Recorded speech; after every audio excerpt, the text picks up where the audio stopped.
and welcome back to another episode of Let's Play Advanced 35 plus years of Advanced Squad Leader. Today, it is Tuesday. It is the 16th, and we are looking at a solo night. As mentioned in a prior stream, unfortunately for me, Sean is no longer available for games on Tuesday, so until further notice, it will have to be some lonely nights. But that's okay because honestly, there's some scenarios that hopefully I can kind of push through a little bit faster and get to finally the German versus Poland scenarios that I'm sure we've all been waiting for. This scenario is ASL number 65, technically just scenario 65, but whatever. It's best to, in my mind, it's best to give it that ASL numeral or denomination, whatever, and call it the way it is. So this is a scenario that has been around for quite some time. I believe it was originally in Gung Ho, and then was in Rising Sun, and is also in Rising Sun's reprint. So you can find it in a couple of different spots, and to my knowledge, I don't think it's changed, not all that much, anyways. I do know that there is a bit of a balance problem, if you want to look at it that way, towards the Japanese. But it seems to be very slight if the records that I'm looking at are anything to go by. Seems to be about 30 to 25 or 5 to 4. And even on the newest one seems to be the biggest outlier, where it seems to be 5 to 2. But like I said, it seems to be fairly balanced. So I'm going to assume that no changes really need to be made. If anything, I can also check just the difference between the squad numbers. So, for example, the old scenario has the Russians with, 28 and a half squads. And that seems to also be the same thing for 2021. The Japanese have 15 squads. That's the same. Number of tanks appears to be the same as well. And so do the weapons. So I don't think there's anything really to worry about. There is light dust in effect because we are using desert boards. And there are some creeping barrages. So I'm going to have to hope I can understand the creeping barrages well enough to use them properly. And we'll just have to go from there. So without further ado, let's get into this. I've already put down my Japanese setup. As mentioned before, or in prior solo excursions, I can only do oh so much when playing solo. So obviously, you know, we, the viewer, and myself, we know where the guns are, for example, and where something like bore sights are. Actually, I need to double check to make sure I'm even allowed to put those. But you know, I just have to kind of play through it because I don't really have any other option. Theoretically, I could say, well, I'll just not have bore sight, or I won't have dummy stacks. But you know, really, when it comes down to it, you kind of need those dummy stacks because it guides, you know, where play takes place, how play takes place, etc. So, just kind of got to live with it. This scenario involves a bit of a similar thing that we've been seeing recently. So it involves exit VP, but instead of having to actually exit, the Russian units just have to make it to the final bottom board, which is board 28, and they're counted as exit VP there. So you still need to get to board 28, you still need to go through the gauntlet, but at least it doesn't involve like an extra turn to get off the board, which I think is nice. So the VP in question, they need 30 VP. so that's about equivalent to 15 squads. This can be either in good order infantry, and specifically important to note infantry, so that includes leaders, that includes crew, etc., and mobile AFVs. So and the parentheses here that says with some functioning main armament or machine gun. So you can't just break a vehicle's weapons and then throw it onto board 28 and expect to get points. Although important to note as well, it does not specify yet that voluntarily abandoning a vehicle is not allowed. So let's check our special rules, make sure that we don't have anything specific going on that might mess with that plan of mine. So first things first, EC is dry, pretty obvious condition considering it is a set of desert boards. There's a lot of overlays. Playing on Vassal, all of these overlays do not load properly. I don't know if it's just the way that the old boards are set up with the auto updater, and there was a change to the overlays, and I know they're trying to do an update to include more functionality with overlays, whether it be LOS or just with like inputting them. So in this instance, I don't believe LOS will work. It does not. So basically, you know, there's all these sand dunes, and these depressions had to be manually, well, technically manually entered. So it's a little unfortunate because this is one of those scenarios that involves a lot of overlays. I think there's 12, maybe a little bit less. 1, 2, 3, 4, 5, 6, 7, 8, 9, 10, 11, 12, 13, 14. So 14 of them. So there's a lot to do. And it's also one of those, like, it's a little bit more frustrating to set up in person, if only because you have to cut out all of your overlays and place them and so on. Anyways, minor gripe about playing this live aside, all the dunes are low, so essentially they are half level height. That's basically at the our little markers here, the hex sides, the rise of the dune, basically. That's determined that way, which is nice. So half level. There's going to be some LOS issues, and hopefully it's not going to be too bad. All Hamada is brush. That's kind of the only reason why you want to use the Vassal option for Red Star Red Sun, because if you don't, it's a little bit of a pain, I find, to transform those. Light Dust is also in effect, as I said, so there is the traditional third die that is going to be rolled on stuff like the 2-hit, on stuff like the IFT, which is going to be a real big help for the attacker, because it means that all shots are going to be that much harder to land. Granted, that's just on getting up close. Once you're actually close, it's going to be tough for both sides. So, not necessarily the best of help. The Russians received 2 100mm creeping barrages, so I need to look up those rules specifically. I don't think I've ever done a creeping barrage, so let's hope that it's not as complicated as I might imagine. The other thing to note is that they are pretty much double in distance and in width. So normally if I can find a good one here, we'll go with this one. So normally a creeping barrage is 9 hexes long, which I believe this stick should represent 9 hexes. 3, 3, 1, 2, 3, 4, 5, 6, 7, 8, 9, 10, 11. Well, this is supposed to be a 1 to 10.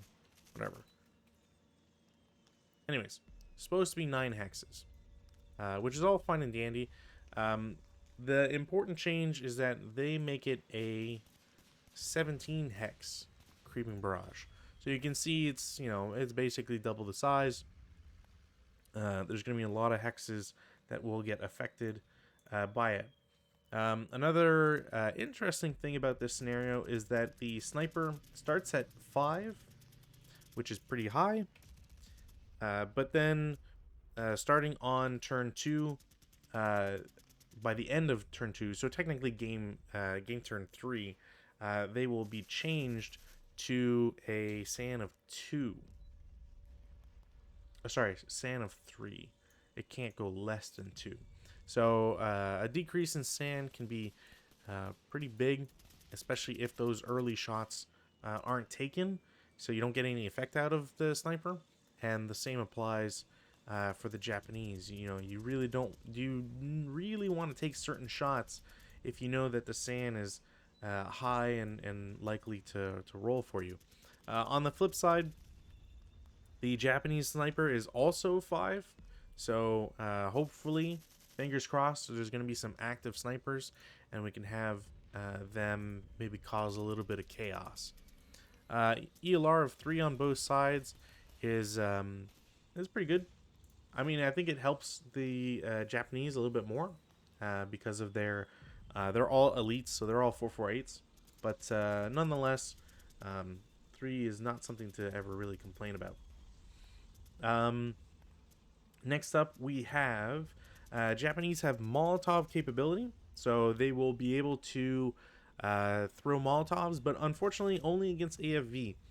Now, much like other scenarios that I've pointed out before, if you happen to have infantry moving along with the tank or both in the same location, well, tough. You're the one who's making them more vulnerable.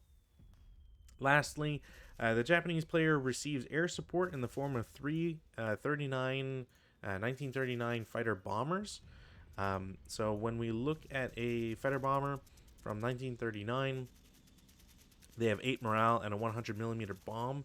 They have a rate of fire of 1 and a 6 firepower gun.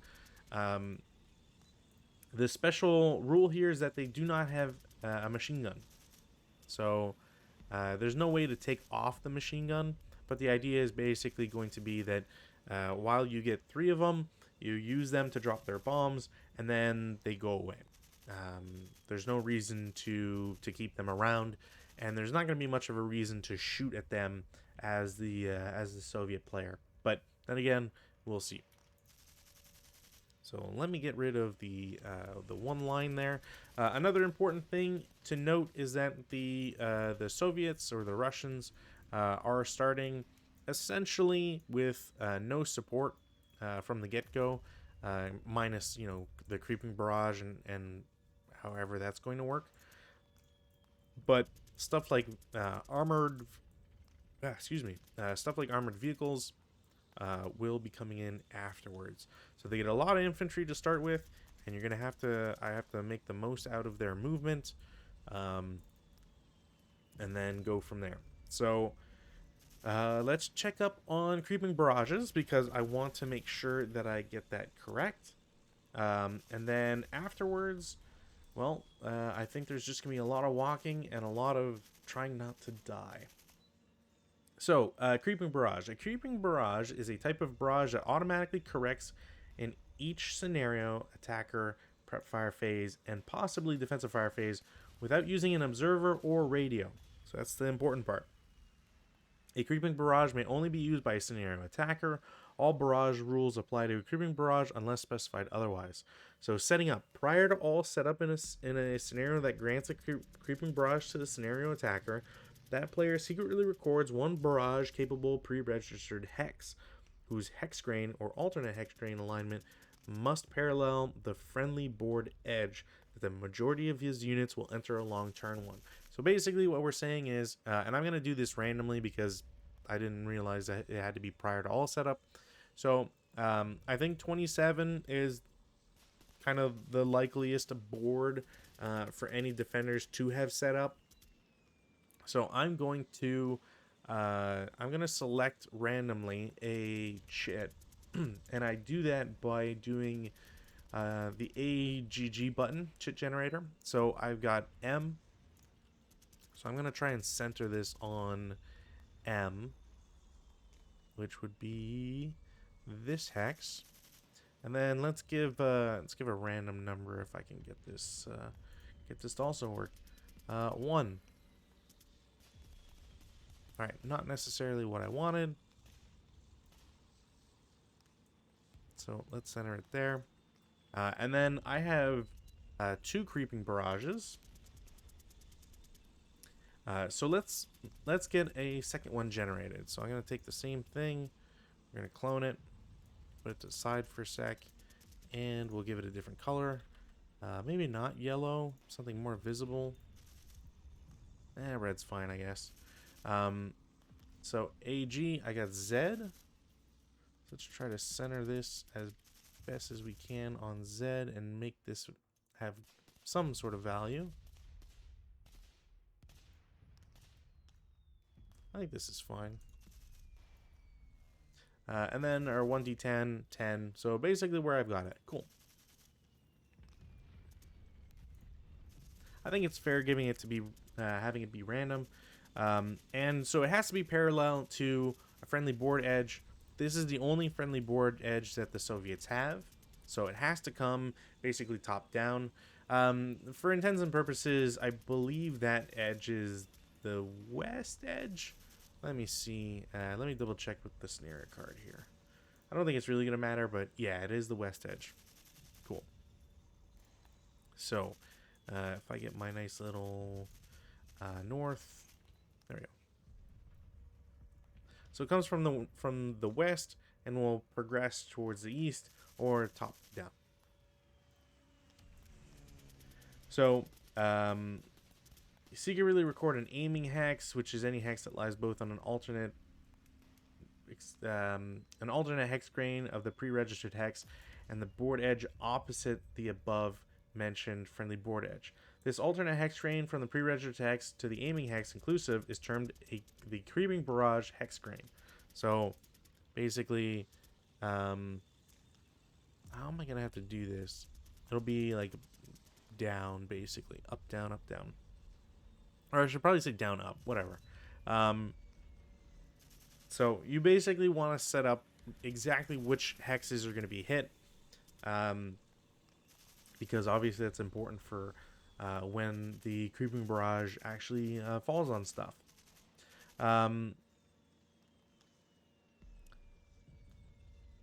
So you also secretly record. Wow, there's a lot of secret recording stuff here. So at this time, you also secretly record whether in each game turn you will correct the creeping barrage in each prep fire phase only, or both in the prep fire and defensive fire. So I think the idea here is that it'll, whether you're moving it each turn, or each player turn, or each game turn. So creeping barrages begin on turn 1. It says unless its timing is off, so we're gonna have to worry about that. And will advance an average of 2 hexes per correction.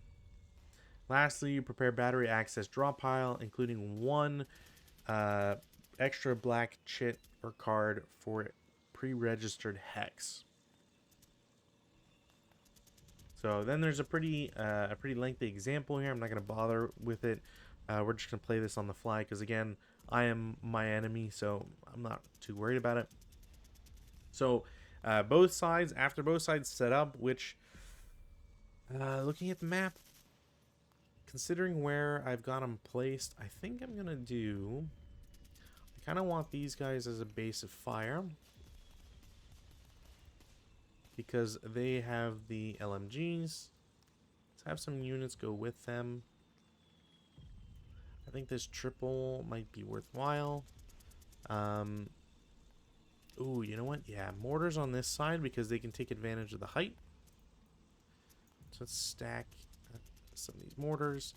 The machine guns, I think I'm going to be fine with the machine guns in the middle, because I can aim on the left and support any push from the infantry, and I can support the right if that sort of starts to collapse and I want to push that way. Speaking of pushing that way, I think I do want to keep this something like this. The only problem with setting up like this is that if anything happens to these guys, they're probably broken for good. So I'm going to have to play very careful with those units in particular. Again, I want these guys to use mortars from a distance and not really have to care too much about like watching over them. I think a pair of squads, maybe two pairs of squads, so that in case anybody gets in, in their face or whatever, they can deal with it. But otherwise, I don't really want to have to deal with it. I want them to be able to get down, set up, be a problem, and go from there. So let's play it like this. I think this is fine. I would have to reveal so many units like right off the bat that it doesn't matter to conceal them. Ideally, you would probably want to just initially so that the defender can't say anything. But it doesn't really matter to me. So now we move to timing. So after both sides have set up, but prior to the start of the initial rally phase, the scenario attacker makes a special battery access draw.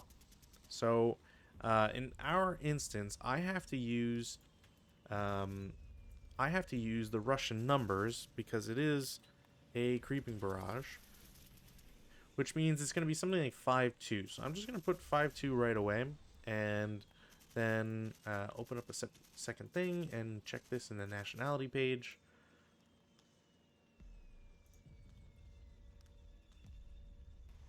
Russian is a 5-2.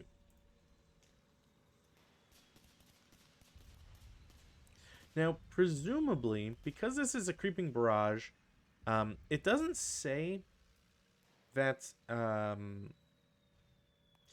it does not say that you also get a pre-registered hex with the scenario, but it does say in the rule. So I have to assume that they get one, which means that instead of a 6 black 5 red deck, it's going to be a 6 black 2 red.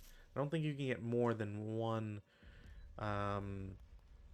pre-registered hex, just because you get two creeping barrages. But if I have that mistaken, someone please let me know. Cool. Okay, so timing. So I have to make a battery access draw and see if I get a creeping barrage. I get a black card, so I do get a barrage. So the creeping barrage will commence in coordination with his ground attack, and the initial rally phase now begins normally. If I had drawn a red, I make a timing DR, and that would be how many game turns the creeping barrage will commence ahead of his ground attack.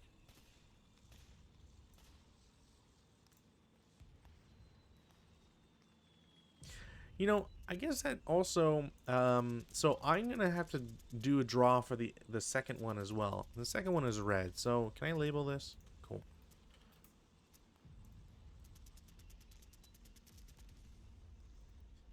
Cool. So the second creeping barrage, there we go, has failed it. So now I have to do a timing DR, so I roll one die, and I have it. So it will take one game turn for it to commence. Oops. Red. Turn 2. There you go.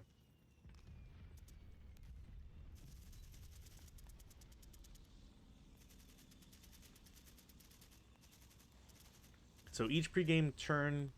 Wait, pregame turn? He then begins pregame turn 1.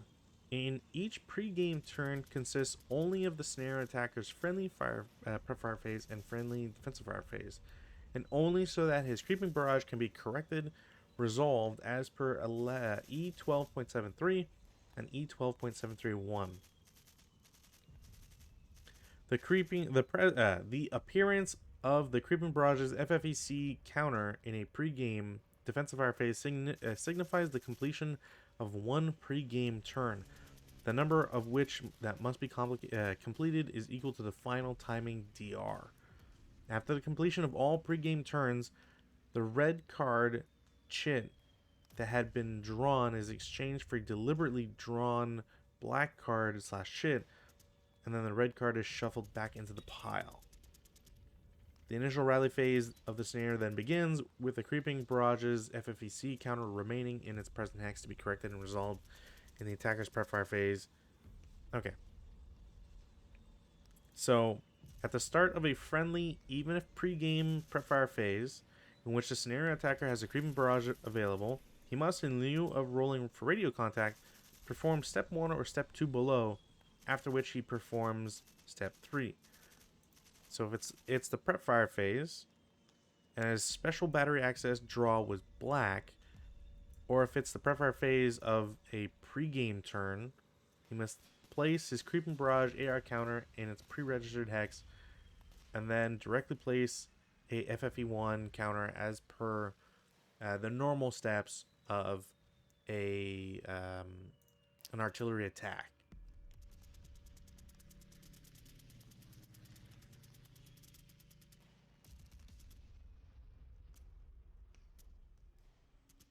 Okay, so let me get my counter here.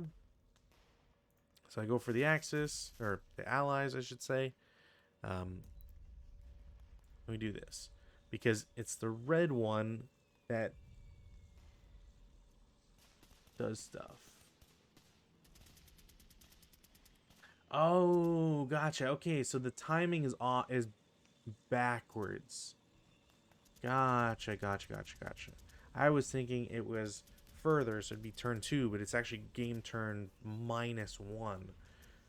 Okay, so the red one goes essentially, and then in the actual first turn, we'll worry about that. So I worry about placing FFE1 counter. So everything takes a 100 millimeter shot. So all of these hexes. So it's down, up, etc. Until the final up. Now there is nothing here, and I'm not going to bother with just to make this fast. If I was playing against somebody, I'd probably do it just for the shits and giggles. But I'm not going to bother with rolling each of these because it's not going to affect anybody. So, so it goes on the pre-registered hex. Oops. Technically, it's this one, but you know it's gonna be here because that's the halfway point. So it goes there, and yeah, it's marked, and then place as FFE1.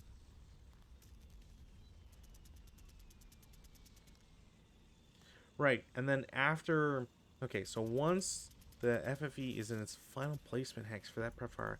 Oh, okay, wait, so, gotcha. So it's placed in AR.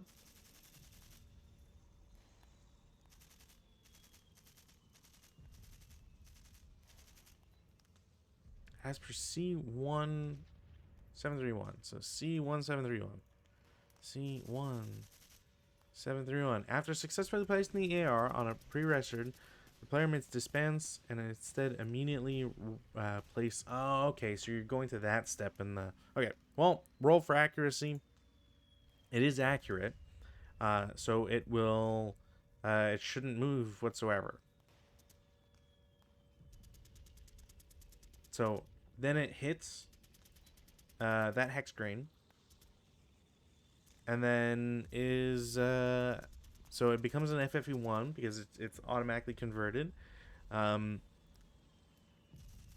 then you resolve the barrage attacks, and then you exchange the FFE1 for an FFE2, and then that's it. Then we go to the defensive fire stuff.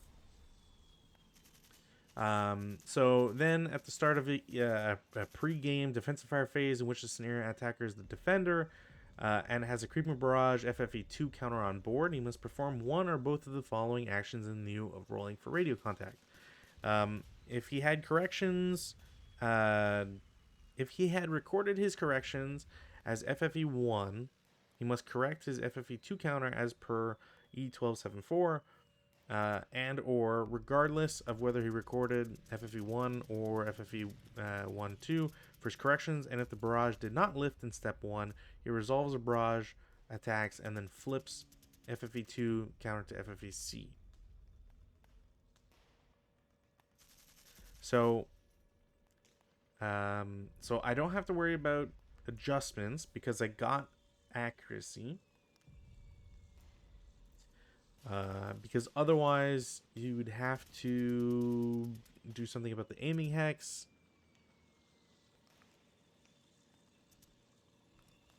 So each correction of a creeping barrage is of 2 hexes. I don't have to worry about that.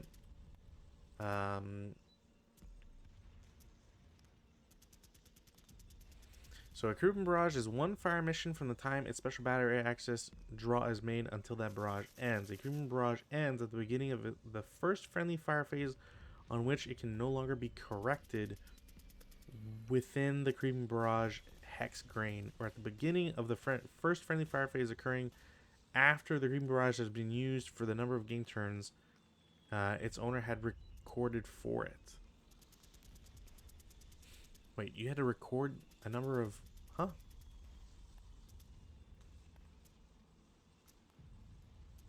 So prior to all setup, hex grain, majority of units will enter secretly record an aiming hex.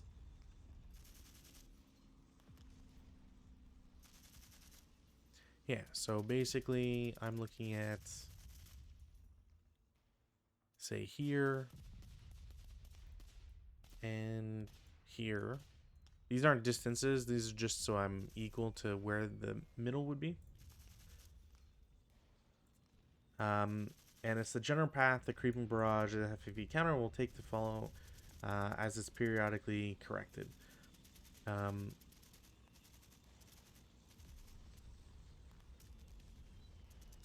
You choose when a creeping barrage will lift. So why would you not pick...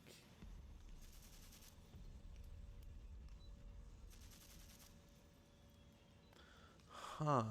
Okay, I get it. You know what? I'm just gonna leave it like this. I think this is random enough. Just having put these two where they are.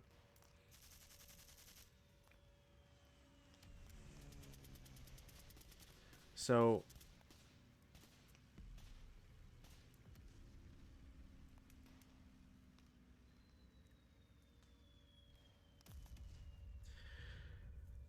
I do set up. Therefore, the time in DR is an original 3, which means 2 game turns before the actual turn 1. So he places AR. It errors. You then place the FFE1. Did the barrage, which is what we did. If it was off, you would change where the aiming hex goes, because it has to still be, in this case, a north-south line, or top-down, whatever.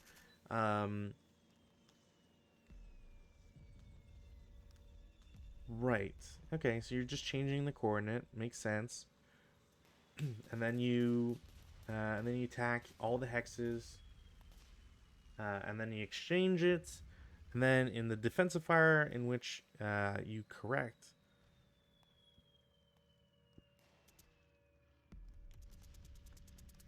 and it has to be 2 hexes.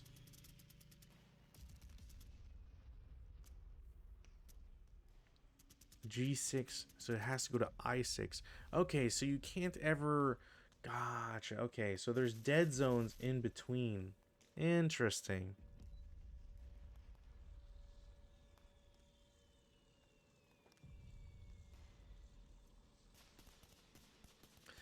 Okay, I get it. Or at least I think I get it. So basically there is like a constantly shifting wall of fire that skips a beat every time.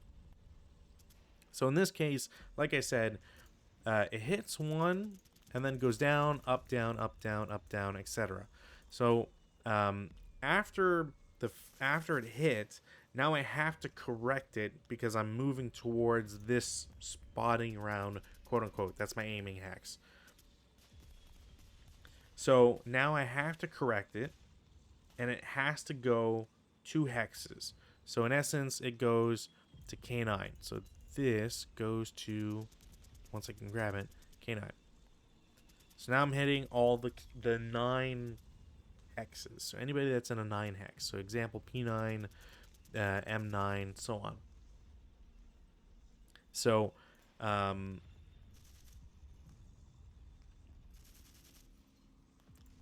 yeah, regardless of whether it recorded FFE1 or however you recorded it for his corrections, if the barrage didn't lift, you resolve the barrage attacks. Okay. So basically, you can get like a whole whack of movement. So it kind of makes way more sense to put it, well, maybe not way more sense, but you can kind of get away with having it even here, like both of them, so that you can just very slowly crawl that way, seems to be. So anyways, so this goes here. It will attack everybody. It's a 100 millimeter attack, OBA, and then gets flipped. So let's do P9. It is a +4 for being in a foxhole, which is very lucky for me. The IIFT, we'll see that as a 10 on 100, so 10 on 20 is a 1 morale check. And those guys pass it amazingly, which is great. They will lose concealment, and then the same will go here, +4. That's not going to do anything. They aren't even affected. And this is okay. So, and then this is specifically to kind of determine length, so game turns that are affected. I think this is how I'm understanding it. So then, because I want this to happen in both the prep fire and the defensive fire phase, because why not? I can see the rationale for prep fire though, because if I have 10 turns or 9 turns, then having it in your prep fire means it creeps a lot slower and gives you a lot more hindrance and time to catch up to it and then immediately take over. So that's very interesting. I wonder how much of like losses and stuff are through bombardments or creeping barrage, not necessarily going the way that attackers have wanted. So anyways, after I get to FFEC, because I've done the prep fire and then the defensive, then with the FFEC on board, you go back to you flip it, you have to correct it, and then you continue from there until you essentially reach this. So I'll only have 2 more shots of it, but that's fine, whatever. As a learning experience, this is pretty cool.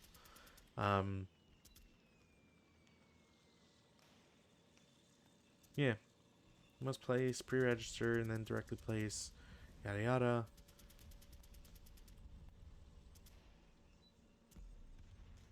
The only thing I need to make sure is I don't think there's any other card draws, I think is the thing. And I just need to make sure that's basically like what's going on. Oh, and a creeping barrage has a hindrance of 2 instead of 1. Okay, that seems interesting.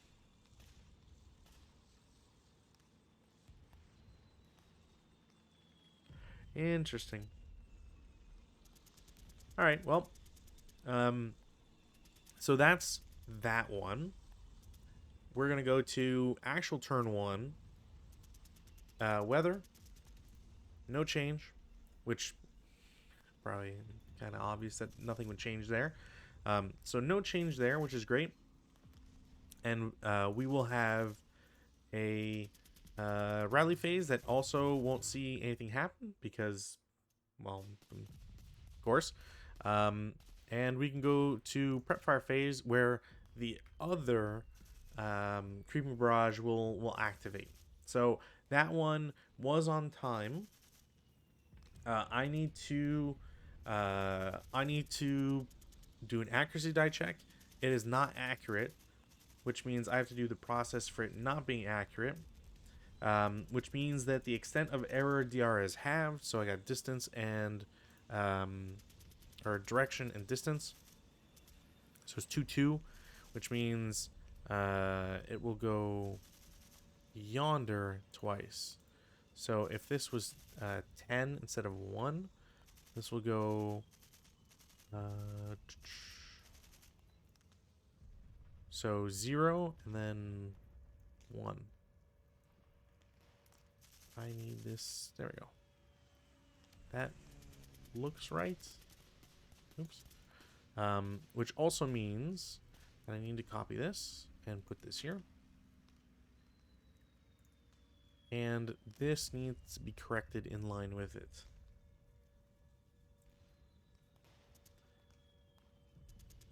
Because everything shifts over is how I'm understanding this.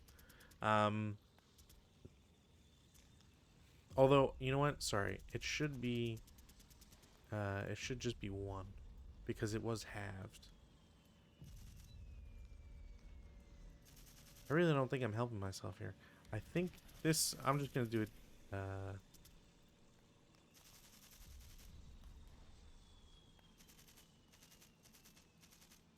there. That looks right to me. Because it's supposed to be down, up, down, up, down, up, down, up, down, up, etc. And then end on an up. And it looks like it does. Cool. So, then it's going to attack all these hexes. There are none. So it just gets flipped. And then we won't see it until defensive. This one will get exchanged for an FFE1. And then correcting in a hex that is closer to its aiming hex if cannot be done yet. So then this this gets flipped to FFE1, goes 1, 2. Then everything on a 7 gets touched. That is not on a 7. And essentially now this is worthless because I know there aren't any hip units. So I can take this off now. But that is how that works, is that you just keep going 2 hexes. So you can have a real fast one or a real slow one, which, yeah, like I said, makes sense. Cool. Nobody can shoot because nobody's on board. So let's start getting some on board guys here. So 1, 2, 3, 4, 5, 6. I don't think anybody can really see him or shoot at him. So he's going to be safe. The other guy's going to go most of the same way except dodge 1. These mortars are 2 PP, so I'm absolutely going to go 1, 2, 3, 4, 5, 6. Phone's beeping at me like crazy. Let's have one squad kind of try to be aggressive here. 1, 2, 3, 4, 5, 6. 1, 2, 3, 4, 5, 6. Do I want anybody to shoot him? No. Still don't think so. 1, 2, 3, 4, 5, 6. And then lastly, I need to actually brush up on on my stuff because I always forget.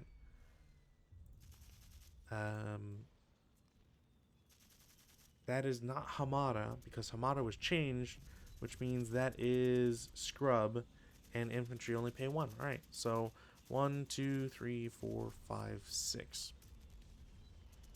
All right, so those guys make it on board.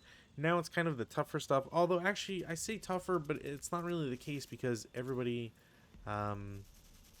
there's hindrance through here, and everybody else's distances are pretty big. So I'm just gonna CX everybody. 1, 2, 3, 4, 5, 6. Y'all can CX 1, 2, 3, 4, 5, 6, 7, 8. 1, 2, 3, 4, 5, 6.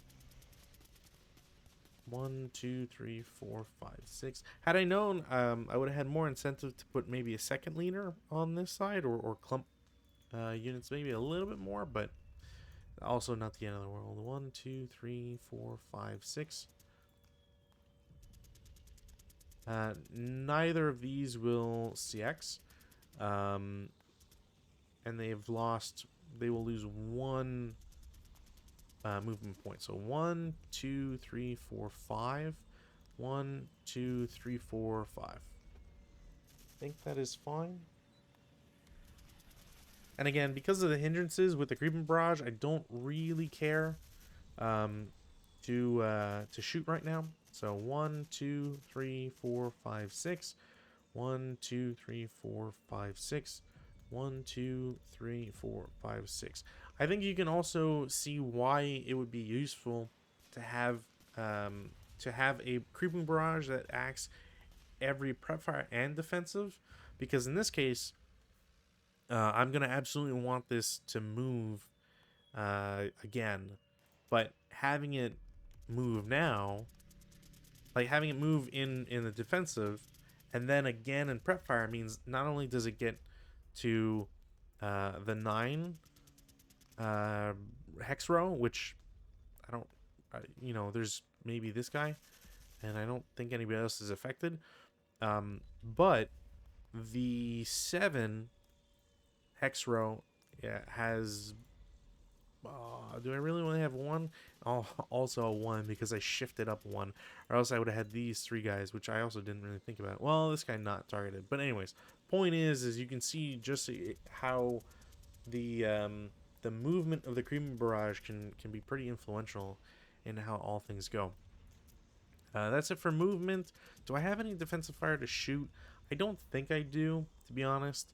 I have a couple of heavy machine guns, and there's some guns, just straight up guns that I have that would be nice to shoot with, but not yet, I don't think. I think one of the big problems with this scenario is going to be dust.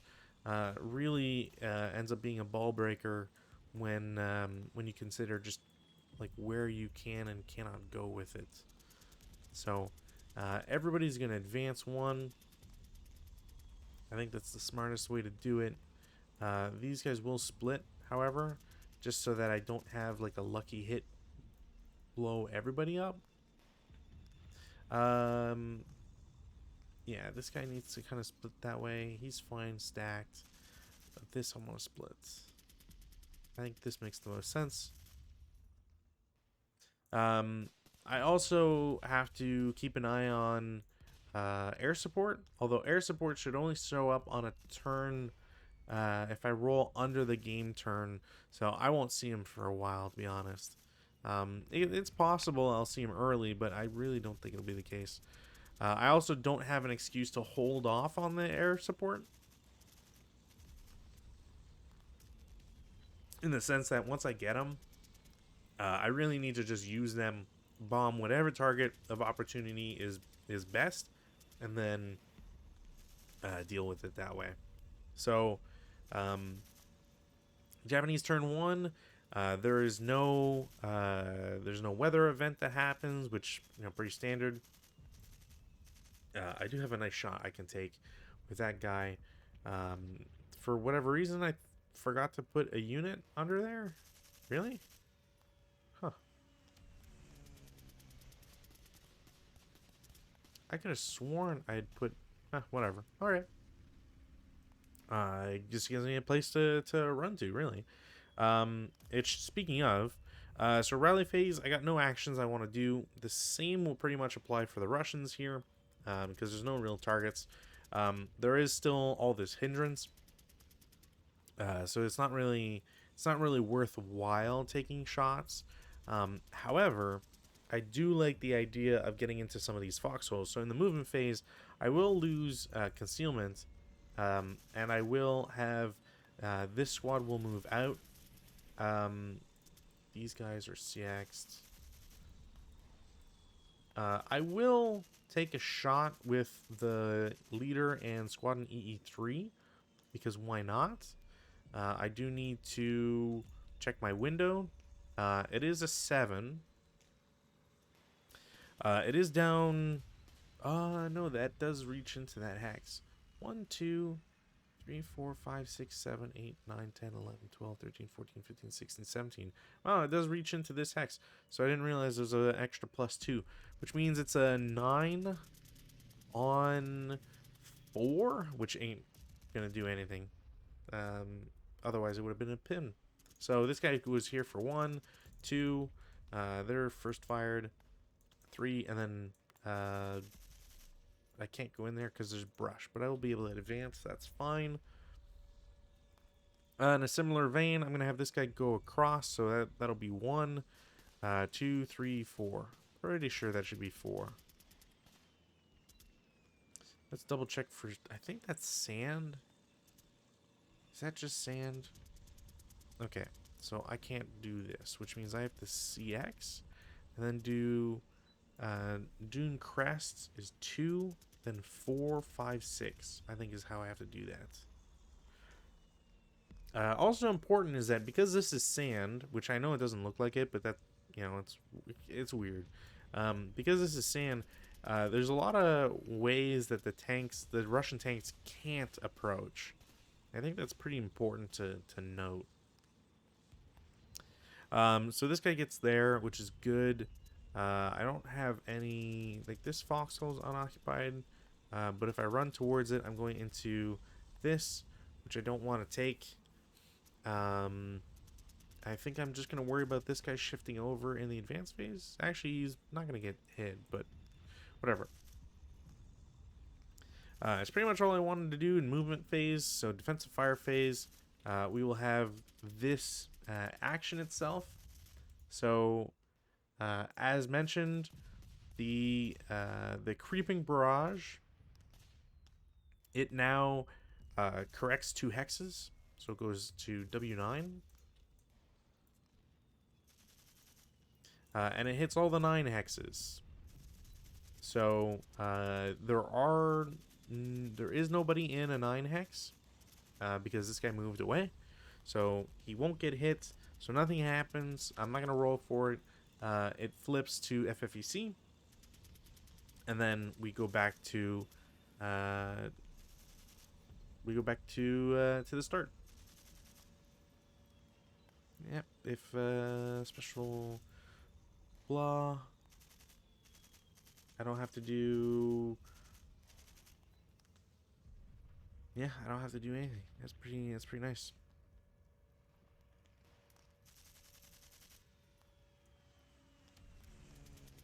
Alright, cool. So that ends up being there. Nothing gets attacked. The hindrance is up. We go to advanced fire phase. There is none that I want to do. I guess the only thing that's unfortunate is that you kind of know where it's going to drop after the first time, so you can cheese it by moving up or down. But then again, you might put yourself in harm's way, so kind of... Oops. There you go. So advanced phase, I got 1 squad will go under the foxhole, and the same will happen on the left side. And then we got CC, which nothing happens. So we go to turn 2. Now turn 2, I do have some reinforcements that come in, but it is Japanese only. Really, all this stuff is on turn 3. All right, well, I might as well place the Japanese reinforcements now, just so I don't forget them. We're looking at 1, 2, 3, 4, a 9-1, an LMG, and a DM'd mortar.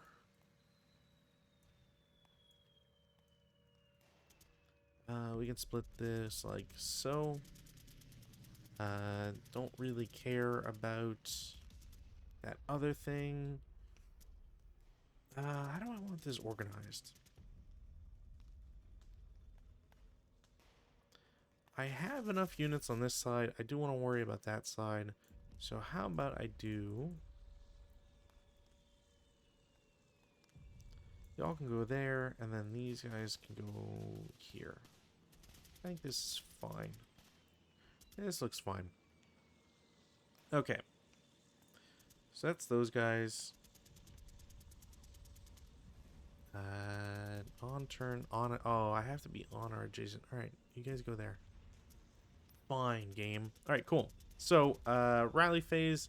There are no rally phase actions to do. I did not do weather. Weather does not change or have anything happen.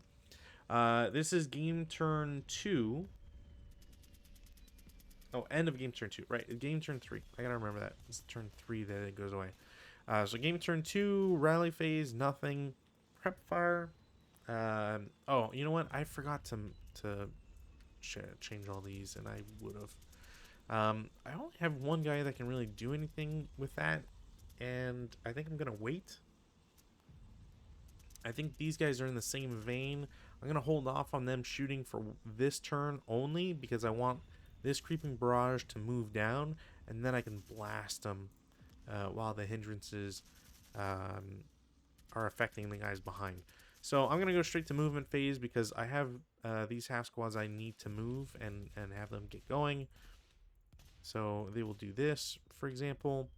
This I believe is probably 2, because I think they're I think sand dunes is 1 plus cost of terrain, so 2, 3, 4.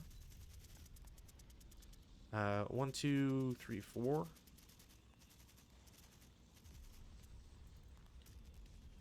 One, 2, 3, 4. This guy will do 1, 2, 3, 4. Yeah. I don't really want to shoot anybody yet because their range is terrible. This guy, 1, 2, 3, 4. These guys, same idea. 1, 2, 3, 4. Do I want to shoot as an entire stack? I don't have anything there. I think if I was playing an actual game, I'd probably maybe send 2. So 1, 2, 3, 4, and then this other guy would do 1, 2, 3, 4.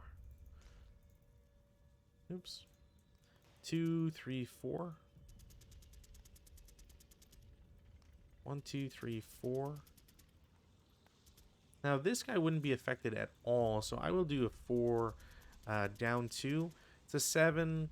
There's no hindrance, so it's a pintash check. So he'll pin, which doesn't really matter, but take what you can get sometimes. 1, 2, 3, 4. These guys, same idea. 1, 2, 3, 4. 1, 2. 1, 2, 3, 4. This guy will just go up. This guy does 2, 3, 4. 1, 2, 3, 4. That way I can have, say, these 2 guys shoot this guy. These 2 guys can maybe pull off a shot on here. If the artillery doesn't get him or do anything. And these 2 are going to focus on this guy. And then these guys are going to try and flood this guy and this guy, because getting the foxhole would be pretty nice. That's it for movement. Defensive fire phase, honestly, there's not much else I want to do. I could open up with this, but I kind of want to keep it around. I think I'm just going to shoot when it's really threatened by this guy. If it was a squad, which it's not, and I forgot. So I'm just going to have to use this mortar squad. Where is my... I have a heavy weapons, dude. I got 1 mortar there. Did I put the heavy machine gun here? I did. See, I was too worried that they might get overrun. I think the other one might be... Is it this guy? No, LMG. Oh, right, it's this guy. Yeah. Alright, well, live and learn. So no defensive fire that I need to do. Advancing fire, same idea. I can't, like... There's so much hindrance involved that it's not really worth it. Route phase, there's nothing to route. Advanced phase, I do want to get as close as possible without going over. So it's on the 9, so I don't want to move into it because that would hurt me. So let's split these guys. Do that. You can go down. What's my range? 1, 2, 3, 4, 5, 6. Oof. Okay, these guys need to go up 1. Same thing with these guys.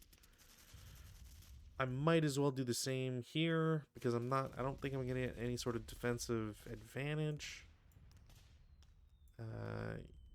Y'all can advance. The mortars are fine where they are. They're set up. And I don't want to throw this leader immediately into the fire. So I think that's it for advances. No CC. We go to Japanese turn 2.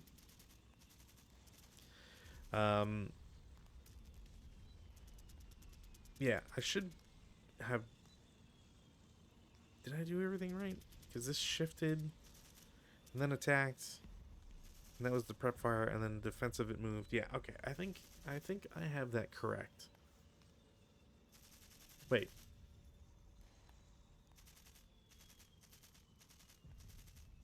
No, I'm wrong. I didn't move this. So, 1, 2. So hits the 7. It's not really gonna hit. It wouldn't have mattered for this shot. These guys are still shooting into brush. Nah, that's not the end of the world. I don't know why that was flipped. Alright, so this is gonna hit the 7. So let's just do it that way. Let me go back to my notes here, or my online rule. So if there's an FFEC, it's exchanged and then corrected as per 1274, which again just goes down 2. So yeah, it's this guy, X7. It's a +4. We're talking about 11 on a 100 millimeter. So it is unfortunately a normal morale check, which they will pass. But I think that will, yeah, I think that no matter what, that eliminates them for dummies. So threw a good morale check there. That's not affected. Nobody here is affected. Yeah, okay, cool. So I did that, and I just resolved one thing that I was going to jump at anyways. So let's check with weather, because I did not do weather for this turn. Doesn't change anything. We are going to go to rally phase, which there is no actions for rally phase right now. I do have to take off this pin. Prep fire phase. I have options now. I do think that shooting at these guys is going to be worthwhile, so I will take that 4 firepower shot. It won't get me any result. You know, I'm kind of fine with a +1 because there's so many pluses anyways. So this is going to come off, but he's marked prep fire. He can't shoot. I'm going to have to run this guy away, to be honest. I do think I should get something like that going. So I'm going to have the 448 squad shoot its mortar. It will target the middle guy, because why not? Wow, I got super lucky. That is actually a hit and rate of fire, which is kind of intense. I really don't expect that for a kind of first BS shot here. Do I have any changes on rate of fire? No, I think it should be, yeah. Yeah, no, that's fine. So it is a like 3 firepower shot. I won't do anything. I will shoot again, because why not? I will not get a hit on the second shot, but I will get acquisition, which is fine and dandy for me. I am going to have to try and see how well I would fake myself out for barrage and stuff. I don't think I really have to worry about it right now. So movement phase, this guy's getting the hell out of dodge. So 1, 2, 3, 4, 5, 6. I think that's a fine enough move. Okay, I think that's fine. Defensive fire phase, I will have these 2 machine guns are going to shoot at the nearest target, because it kind of makes more sense to shoot there. They will not get anything with their shot. Over here, the 3 mortars. So the right one is going to target the guy in the foxhole. That might be a hit. No, it'd have to be 13 hexes, and I'm pretty sure that's not 13 hexes. Yeah, no. So that will be a miss. There is rate of fire, so why not? That will not, and also not. So let's give them an acquisition.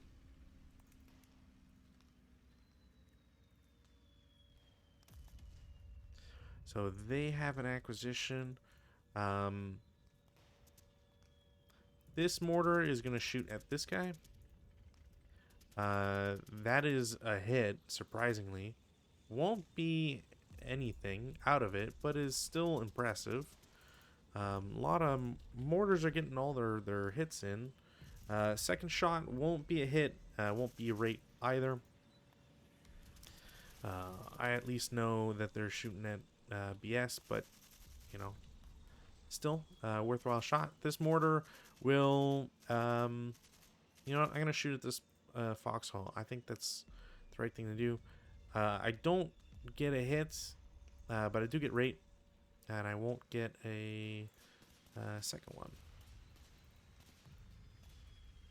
But again, this is fine because I'm putting pressure, and that's what I want to do as the Russian player. This would just be a 6 up, like 3, or no, just up 2. Can these guys see him? No. This guy got eliminated. I'm going to have this be a fire group. So it'll be 4, 8, 10, 14, 18. It is an 18, I think, just up 2. So it's an 11 because of dust. So 11 on 18, I think is what I said. Pin task check. They will pin, which, whatever, it's their own turn, so that's not really something that you're looking for. And these guys don't really have a shot, so I think I just have to wait. Advanced fire phase, none. Routes, there are no broken units yet, so nobody's going to route. And advances, I think this guy might get revealed if he does anything. So I think I'm just gonna have to keep him where everything is. I might want to move this guy to get him out of, because it would be a secret recording and all that, but I do want to get him out of the path of there. Maybe, I'm not counting, but he's in an odd number. Yeah, maybe there's value getting him to this gun, because I will avoid the creeper barrage, and he gets to at least support that gun. So I think that's what I'm going to want to do. I forgot to bring in my reinforcements, but that's fine. 1, 2, 3, 4 goes there. And this guy will do 1, 2, 3, 4, 5, 6. Why not? And then if they advance, oops, this guy can go there, and this guy can go here as some emotional support, and these guys will advance. Cool. Solved that problem. All right, so turn 3. Oh, right. See, I keep not doing it. So, defensive fire phase, this has to go off. So that moves twice. And then it strikes everybody in the 5 column, or the 5 hex drain, which there are none, surprisingly. I just, yep, kind of messed that up, I guess. So nothing happens, and this gets flipped back to an FFE 2. Turn 3, I've got some weather to do, so let's get that check done. Cool, nothing happened. And now I have some tanks that are going to come in. Now, I believe they don't have radios, so I'm going to have to do platoon movement, which sucks. BT5, M34s, yeah, I really don't think these guys have radios. They do not. Cool. So, I'm gonna have to figure out. I'm gonna figure out how I want these guys to go. I think a wide. I think just a wide thing like this. I can push through on the right. This is real bad terrain. This I can avoid at least by going around. I don't want to get here. This is just bad terrain, period. So I feel like the needle is easier to thread here. And then, you know, as long as I can get into the center, I can support. and then I can push down, and then, you know, yeah, I think being on the right side makes more sense. I do think, however, though, I want to change it so that they're facing this way, and I want to bring them to about here. That looks about right. And then maybe I'll send 2 tanks on this side, just to support, and if anything, you know, they can come through this, turn and go around, or just, you know, harass something. But I don't want to commit all of them in one. I don't think I want to commit all of them to one side, is basically what I'm getting at.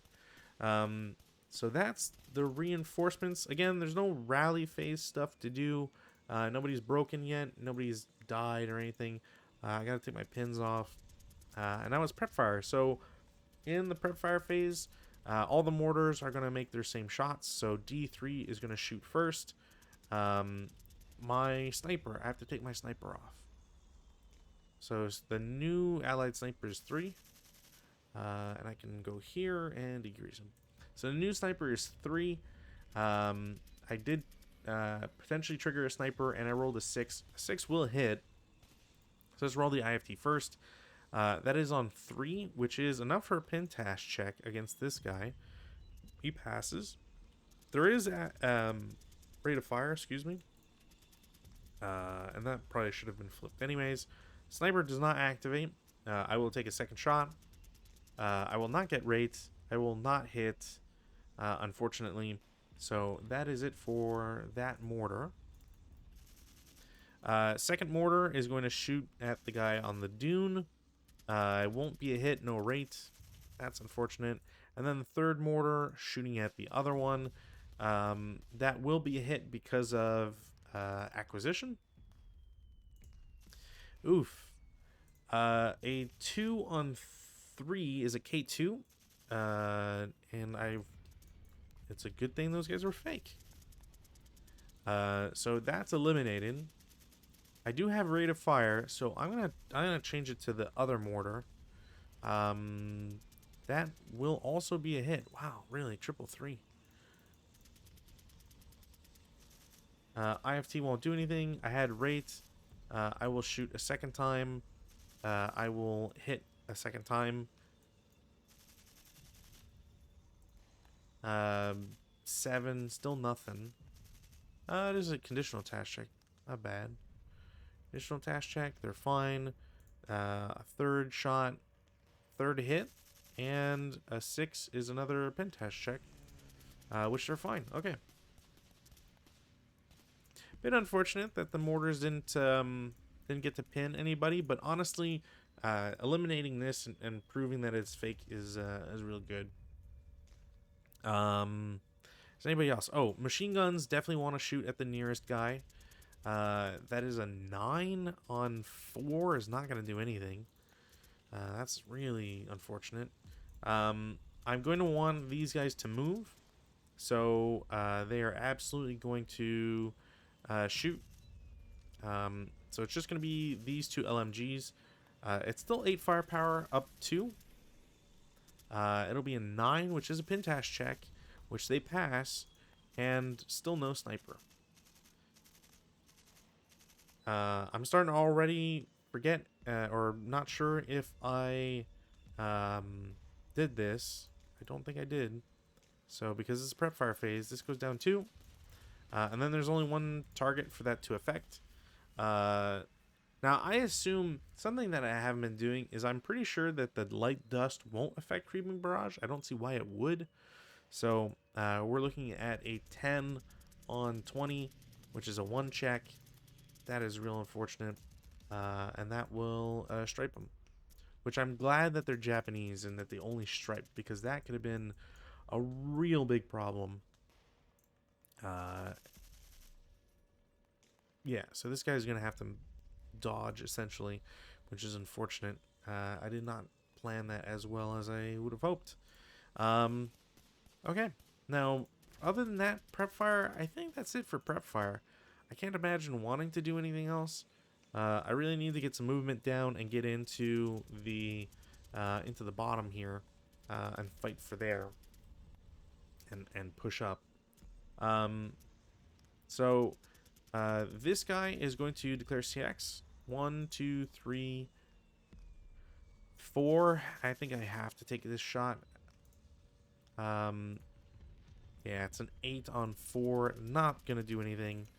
It is 2 residual. Don't think anybody's going to go in there. That was 4, I think. So I'll do 5, 6. And I will take an extra shot. That is a 5 on 4, which should be a normal morale check. No, 1 morale check. He's pinned. This guy is now final fired. Still 2. I will have... Yeah, guy in the back is going to go 1, 2, 3, 4. I'm going to take that shot. I'm going to keep taking those shots. Now, I think it's the original die roll, because this is final protective fire. I don't imagine dust would, affect it that way. So, it's nothing, unfortunately, but he doesn't break himself. And then this guy will also do the same. So 1, 2, 3, 4. And I will take another shot. Now that will stripe him. That is real bad. Yeah, that is not great. I was hoping for some better results there.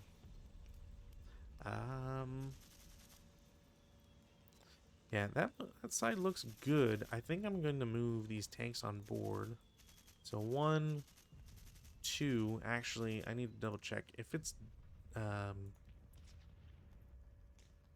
dust could be in effect. I'm not going to play with dust because I don't want to have to deal with dust, really.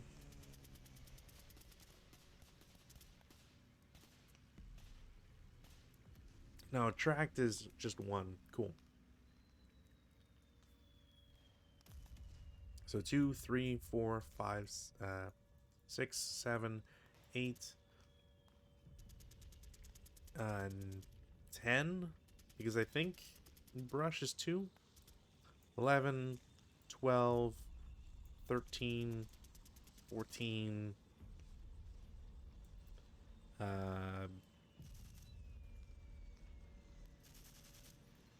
You know what? Stop. I'm going to stop there and delay. Because I don't know. I don't want to get too close to this. Because I don't know which one of these would be the machine gun. I know this is a mortar now because of the striping. But there's got to be the machine gun somewhere. So, this could, well, I know that there's 2 mortars. So yeah, it's kind of, this is going to be a machine gun. It's just which one is it? Yeah, so I'd kind of be careful on that one, I think, no matter what. Speaking of, I am going to have these guys move down. So 1, 2, 3, and 4. Yeah, 1, 2, 3, 4. 1, 2, 3, 4. I think I'm just going to reveal this guy and have him take that shot. Okay, well, right. Wow. I keep forgetting dust. Dust is really such a bummer. So that turns Snake Eyes into a 5. That's how bad that roll was, that dust roll was. So it becomes a 3 because of the -2s, but comparatively. So that is a 3 on 4, which is a 2 morale check. So yeah, kind of crazy. The amount of that stopped the KIA, an easy KIA, and turned it into just a broken unit. Although they don't really have unit leaders, so anything that breaks is broken, but still. Yeah, okay. Well, I know that this guy's real now, so I would want to kind of avoid going directly towards them. So 1, 2, 3. 1, 2, 3. 1, 2, 3. And then 1, 2, 3. And then next turn I can jump this. And I can also at least advance one guy into the foxholes if I need to. On this end, I'm going to CX 1, 2, 3, 4, 5, and 6. And because this will cost extra to go up and down and stuff, I will take that 8 down 2.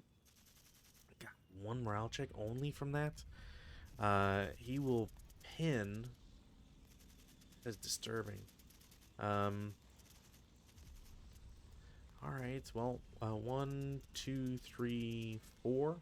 I will take a subsequent. He will cower. So instead of 4, it's 2. It's a 4 on 2, which is a 1 check as well. So he will break.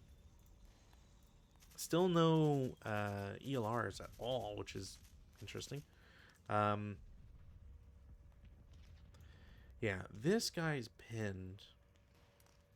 You know what? I'm gonna risk it. I'm not a huge fan of it, but I'll do 1, 2, 3, 4, 5. He'll take an extra shot.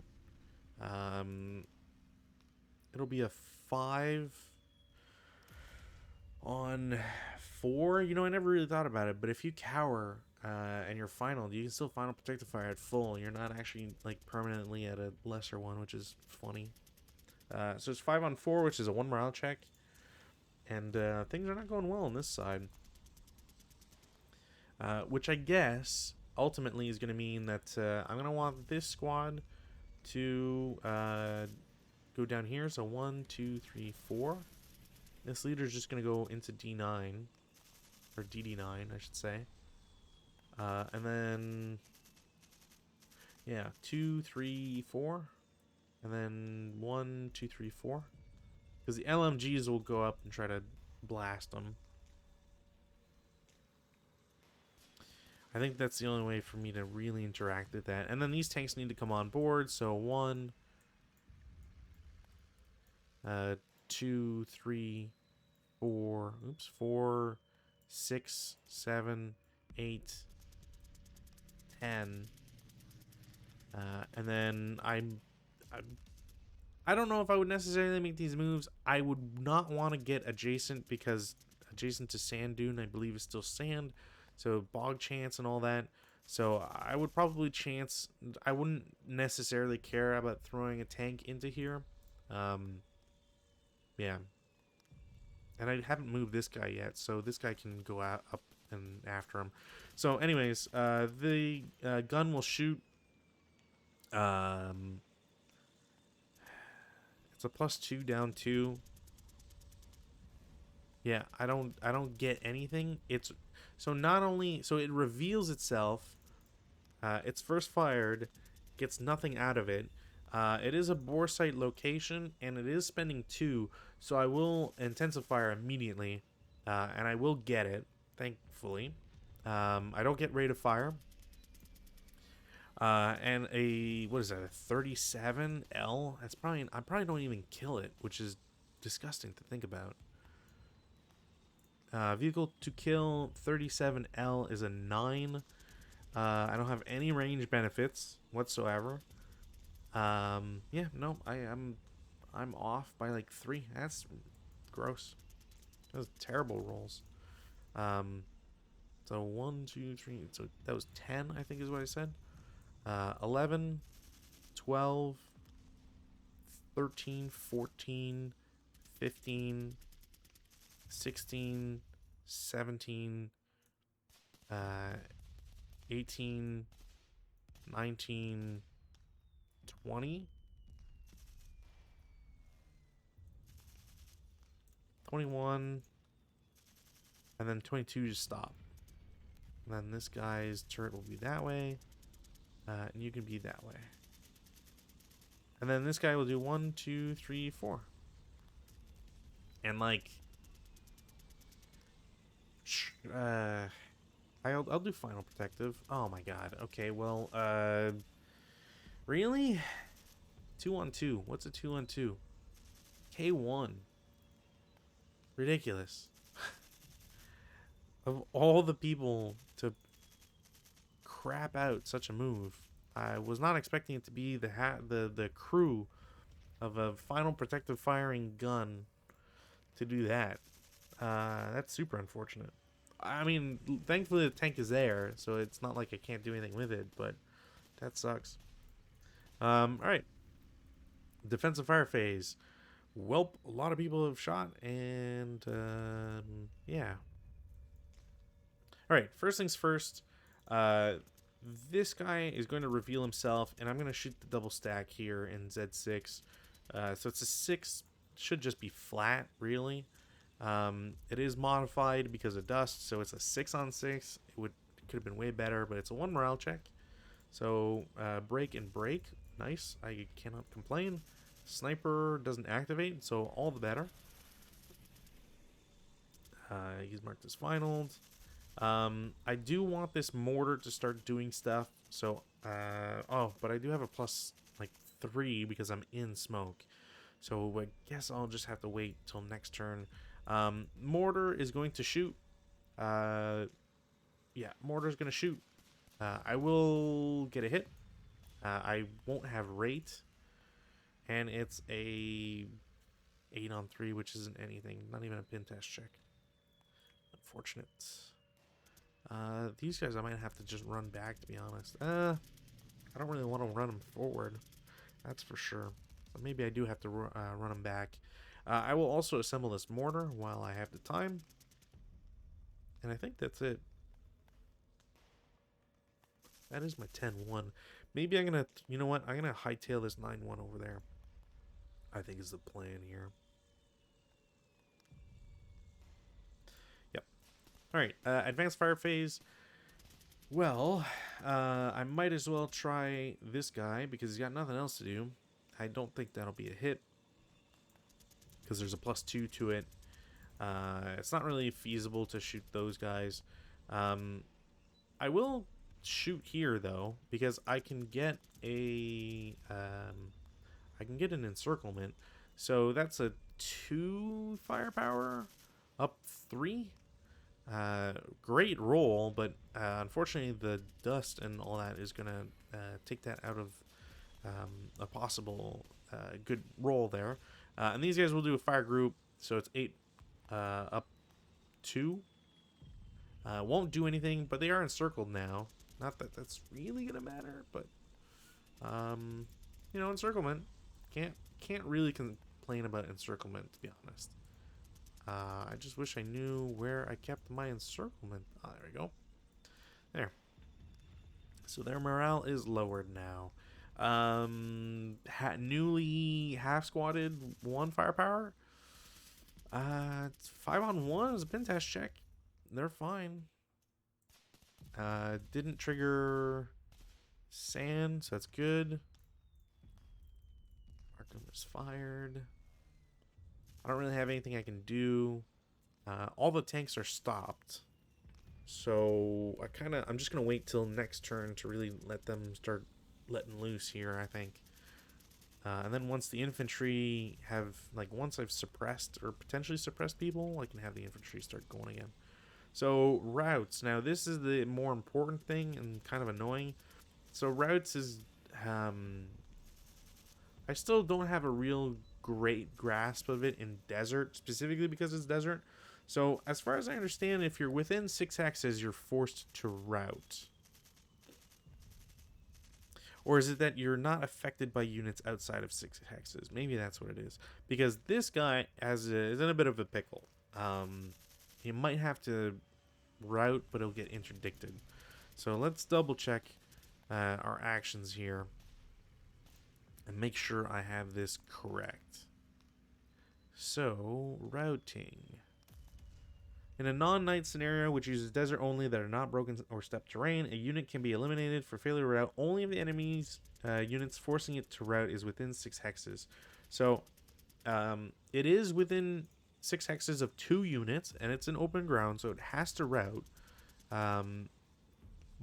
But the one thing I've never quite understood is how, yeah, I guess it just means that I can low crawl if I wanted to. So, is this guy still equidistant? 1, 2, 3, 4. 1, 2, 3, 4. 1, 2, 3, 4. So this guy has to, I have to route this way. So I guess I have to route to this foxhole. But, so I gotta take a morale check here. Now, what is this in dust? Because this does say 5. Okay. I'm checking for sniper. I don't care. So, and then he gets into here, and then he's in the foxhole. I will give him the foxhole. These guys are in open ground, so I'm just going to route them to the scrub. They're fine there. This guy, I will have his target be the scrub. So he'll go down, which means he can't be shot by this guy in the foxhole anymore. This guy's 1, 2, 3, 4, 5, 6. Oof. I mean, there should be LOS, so I think there is a interdiction. Heat of battle. There is a +5. There's immediately a +5 for being broken, which means he goes berserk. So this guy flips and becomes berserk. It's not B, G. Nope. T. Nope. It's not H. R. That's what it is. Control R. So he goes berserk. Because that'd be a 10. And yeah, 10 is within there. Cool. Kind of sucks for me, but whatever. This guy also, same idea, is going to route. And eventually... Actually, he can't even, so I'm just going to low crawl. Because I can't do anything else with him. I can't go rally, essentially. Yeah. Alright. Advances. This guy's pinned, but I still have a numbers advantage, so I will take it while I have it in open ground. I can't take the foxholes anymore, so I'm just going to stay with the tanks with these guys. This guy will... you know, it doesn't really matter, so he'll go down. This guy can go up to offer and just somebody else to shoot at. These guys will advance 1.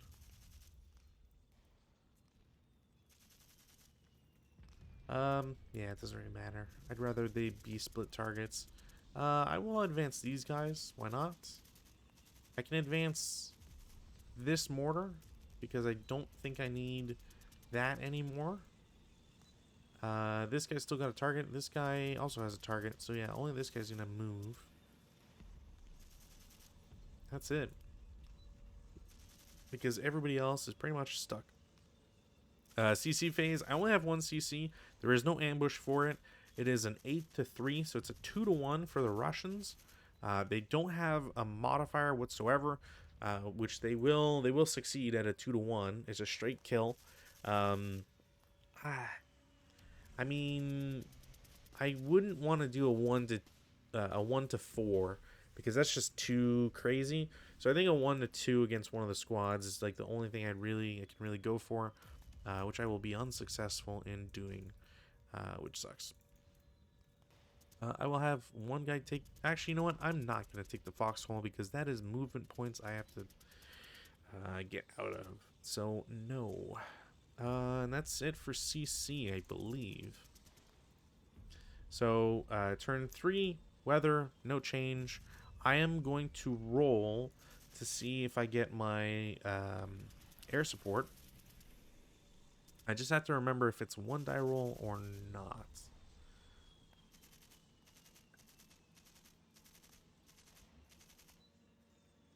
It is. Forgot to move that. Dice roll? Nah, dang. Alright. That's not the end of the world, thankfully. Yeah. So, prep fire. Oh, rally phase actions. Nothing here. That stays.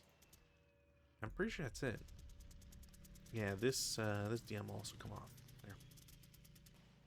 Alright, rally phase actions. None. So prep fire. Prep fire, I've got a few things I want to do, and I'm going to see how well I can execute this. So this guy's kind of just I'm probably going to run him back, to be honest, because I don't want him to get shot at by the machine guns anymore. And if I move back, I should be okay. Not 100% sure. This 448 is going to shoot at the guys adjacent to him. That's a rock and roll. I have to hope the dust does not suck. It kind of does. But a 6 on 8 is still 1 check. And that will still break them. So they've done their job. And that's fine by me. I got to take the pins off. This mortar is going to shoot at the recipient there. It will be a hit, no rates. Not a good roll. So this guy's kind of just done. Yeah. Guy with the LMG is going to shoot at the overstacked spot. I didn't want to move. I should have probably moved at least one guy out, but I didn't really. Whatever. It is a 6 down 1. So it's a 6 on 6, really? Okay, well, that's going to bite me in the ass. Alright, well, that guy immediately heat a battle, and he berserks. So that's cool. This guy takes a morale check. He will become a half squad. And I believe it's a 1 check. Yeah, it was a 6 on 6, I think. 1 check, he breaks. And 1 check, he's fine. So, about an even trade. I'll take the berserk unit, I guess, but I'm not really a fan of that. Did I get to have... I didn't get rates, unfortunately. So this guy's going to move. This AT gun... I might be able to see this tank. I probably can. Okay, so AT guns. So first things first, this AT gun is going to turn 1 and shoot this guy. And they would lose a duel no matter what, because this guy is paying far less to turn. So that is 3 to turn. That'll be enough. That's enough to hit. I also get rate of fire. Although I think if I change covered arc, it's reduced by 1, I think was the rule. But a 2 kill of 5. It's hitting the rear, so it's the number is increased by 1. And then what is that? Turret? Is their turret worse? Their turret is worse. So that is just 1 armor, which means it's a 3. So the 2 kill goes up, I think, by 1 for shooting in the rear. The range will turn it up by 1 as well. And then, so it brings it from a 9 to an 11. And then the armor will bring that to a 6. I'm pretty sure that's how the math works. Which means, unfortunately, it is not a burning rack. And of all things in the world, that is the 4th 2 I've rolled for the Soviets. They will get their crew. So they will get a 127 crew. Which, you know what? All things said, I will, as a Japanese player, I will not complain that I get to eliminate a tank. It is a shame that I did not get to get anything with it. I do have rate of fire because it's just down by 1, and for some reason I thought I had something else. So I will attempt a second shot, this time against the guy adjacent. There is a gun duel I guess I could do, and I've never done a gun duel before. So I think what will happen is the tank will shoot first, because the modifiers for it are less than the tank gun shooting at it. So let me go to gun duel. Gun duel. So oh, it has to be a defensive first fire? Alright, never mind. I was thinking it was something else. So this guy will turn, 2 hit. That will be another hit. +3. There's no size. There's no nothing. Wow, okay. Well, I might actually even be treating it wrong. It might even just be a +1 because I've already turned 1. So turning an additional would probably be the modifier rather than anything else, which is pretty gross when you think about it. Either way, it's a hit, and I don't know if the rate of fire goes down a second time. It might not, actually. So that'll be a kill. That's another That's another blowed up tank. Crew doesn't survive. It's not a flaming wreck. This is kind of ridiculous, actually. I'll be honest. So that happens. And then I have rate, so I'm going to shoot at the third tank. I will get another hit. No rate, because it is decreased by 1. Yeah, that's another hit. Even with the hindrance now. You've... Okay. Well, if I was playing as the Russian player, I would be super mad right now. Alright. Well, that is probably one of the most effective AT guns I think I've ever, like, rolled. At least rolled in terms of a single turn of combat and on a rotation. I don't think I've ever had that before.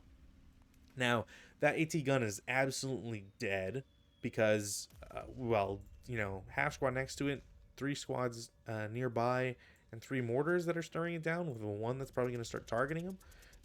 It's not going to be good for him, but, you know, at that rate, who cares? Feeling real good about my opportunities here. I'm going to take a chance at DD7 against the tank in Y8. So DD7 Y8, that's clean. No hindrances other than the. I didn't think about that, but I won't hit. I don't reveal, so it's just they just get concealed. But I will crucially have an acquisition on this tank, and they're gonna have to spend 1 to start their engine. So I'm feeling pretty good about this. Do I have any other prep fire to do? This guy has to move. This guy I don't care. He can just be a dummy for now. The mortar. There's not much, but you know, I could start doing acquisition. You know what? I'm gonna acquisition this foxhole. Huzzah! I don't get anything, but like I said, I will take the opportunity to acquire this this foxhole. Why not? Movement phase, like I said, I'm gonna have this leader go here. So 2, 3, 4, 5, 6, 7, 8, which kind of leaves a couple people in the loop or out of the loop here. So this guy will CX 2, 3, 4, 5, 6. This guy will CX 1, 2, 3, 4, 5, 6. This guy can just do 1, 2, 3, 4. And then maybe 1, 2, 3, 4, 5, 6. Have him go here. Maybe. Not really sure what I want to do with that guy. I will be honest. But I think these other positions are fine enough. This guy needs to move. So he's going to lose concealment, and then he will go there. Defensive fire phase. This will move 2 hexes, so it goes to the 1. There's nothing there because the guy just moved, so this will just eventually go away. I don't really care for hindrances and stuff. It'll go away in the Russian prep fire phase because of how the battery lifts and all that, so it's not something I really care about. I forgot to move this guy. He declares CX. He'll go down 1. I don't think these... Well, this MMG could shoot him, so why not? As a 4 down 2, probably. Dust absolutely wrecks that roll, so no dice. Which is kind of unfortunate. So I was here 2, 3, 4, 5, 6. Oops, 6. There we go. I think that's fine. Defensive fire, so I will do a 4 flat. Not going to get anything from that. That is garbage. I will try with these guys against the AT gun. Alright, well, I'm glad I didn't use the mortar.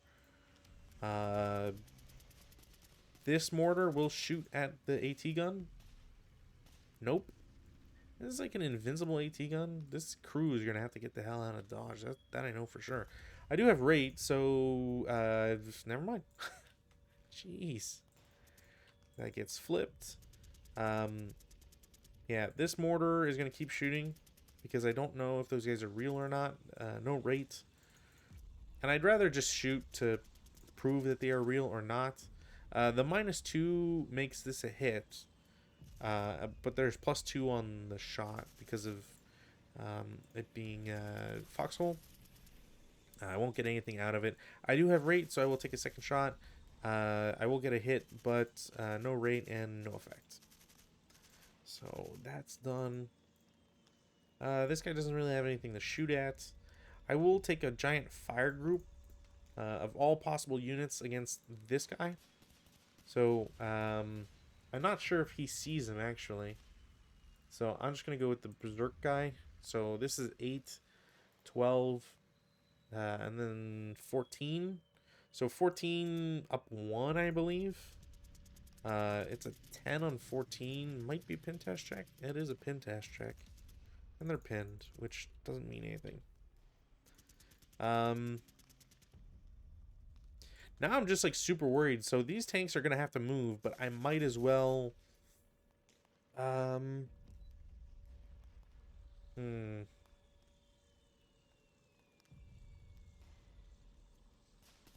You know what?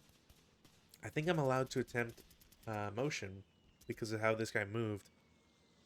And I think motion is on a single die roll. So I'm going to say these guys are in motion now because that is a super smart thing to do. It's to mark a motion. Is there anything else to do? Oh, you know what? Yeah, this giant group of machine guns. So the only... Yeah, these guys are half. So this is 8, 14, 20, up 2. Oof. 5 on 20 is a 4 morale check. Surely he will not pass. So he gets striped. I'm not going to bother rolling for rate of fire. Well, 2, yeah, it's still 8. 8 up 2? No. Definitely won't be anything. But the guy with the CX is going to shoot at him, because why not? It's a 8 up, never mind. Yeah, that's pretty much it. I don't think there's anything else in defensive fire to do. So, advanced fire phase, kind of same. I don't really have anything I want to do. So, routes. Now, technically I can route this. Well, no, because I'm getting closer to this guy. I think this guy is failure to route. I'm gonna say he's failure to route because I don't know how I could legally, like, I don't think I can. I still can't route towards units, right? Like, that doesn't seem right. Routing.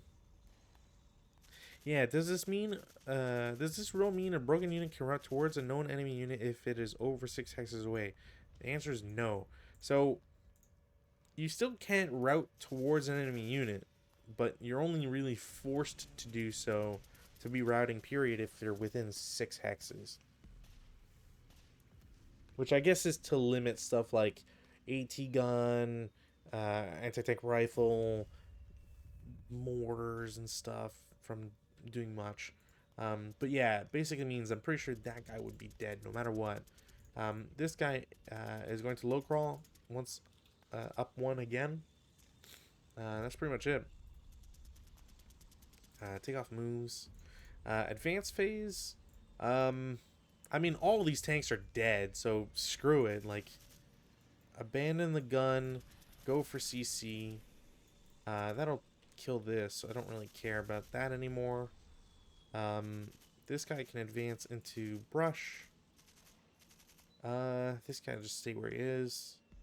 Keep pretending he's fake. He's pinned, doesn't matter. I'll bring the leader up, why not? Well, excuse me. This guy can go in the brush. This guy's fine there. You can advance. Yeah, there's a crest line, so you can go there. This should be fine. You know what? Yes, I will be aggressive. It might seem silly, but you know what? This is a berserker, and he's gonna have to run into the hex anyways. Now his target would probably be this LMG guy anyways, because I'm pretty sure I can't see this foxhole guy from here, so he'd start running. But no matter what, that causes problems for the berserkers, and I'd rather, like, yeah, I'd rather just tie up this guy, and my odds are better than anything else. So, speaking of odds and being better, let's hope this works out. So this is a 1-2, down 2, and hand-to-hand because I'm Japanese. So I will get a kill. In reverse, I will not be eliminated. So I will take the... it leaves me super exposed, but honestly, I'll take the kill. Because the Russians are the ones that have to worry about EVP. And I don't. And if they don't have 30 VP as EVP, then who cares? Kind of same idea here. It's a 1-1 down 1, which I'll get. Are you kidding me? Again, hand-to-hand. Forgot to mark it the other way. And then this is a 7, which might actually be a kill. Yeah, it is a kill on a hand-to-hand.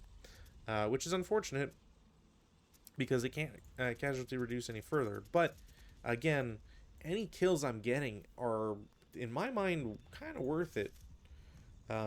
If I look at if I just look at the scenario card, the Russians do get reinforcements, which is nice for them, but 30 VP as exit VP, like, I'm already in a bit of a pickle here. I have lost, so I need 15 squads essentially, and I've lost 4.5 and all 3 tanks. So I can't rely on the tanks to give me a nice boost of 5 each. I mean, technically I got 2 tanks left, but you get the point. Is I really do not have a lot to work with now. Or I have a lot less to work with, I should say. So yeah. Take off pins. Check our weather. No weather change. Flip that there. Rally, rally, rally. I do have... This guy should have been DM'd. But I have one non... No, wait, no. Because they were fresh too. And this guy's also fresh. Well, I got 3 options. I'm going to pick the guy in the open. Nope. Didn't matter. This guy would get DM. These guys would not. Yeah, I think this is correct. On the flip side, there's nothing for the Japanese to do. I do get reinforcements on this turn as well. So let's start figuring out the reinforcements here. So they get 6, 4, 4, 7. So 1, 2, 3, 4, 5, 6. I get a single man counter. I got 6 there, yeah. And 1 paltry LMG. Although it's not the worst thing in the world, I guess. Vehicles, I get a BT M34 again, and a BT7A. Does the 7A have a... Okay, the 7A has radio, which... Okay, I think I know what I need to do, because these guys are going to start mobile, so I'm fine with something like this. Now, these guys, I kind of want to... I'm going to have to press my advantage somewhere. I have 3 squads on the right, which is great. I know that they're not under any threat, so I think that's fine. I think I want to keep... I either keep threatening the left, or I go to the right. But I think the right's kind of a... I think it's a bad idea. I think I'm going to have these guys come in through here. Put this on there. So 1, 2, 3, 4, 5, 6.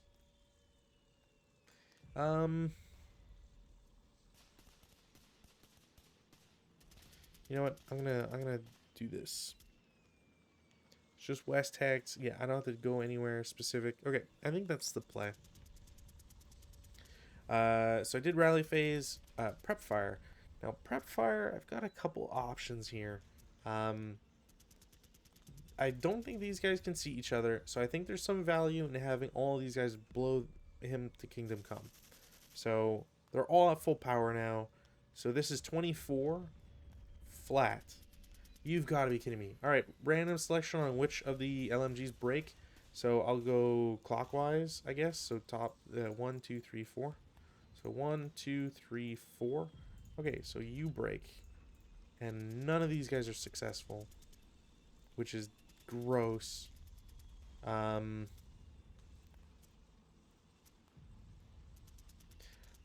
going to try a 4-up one-shot against them. Great roll.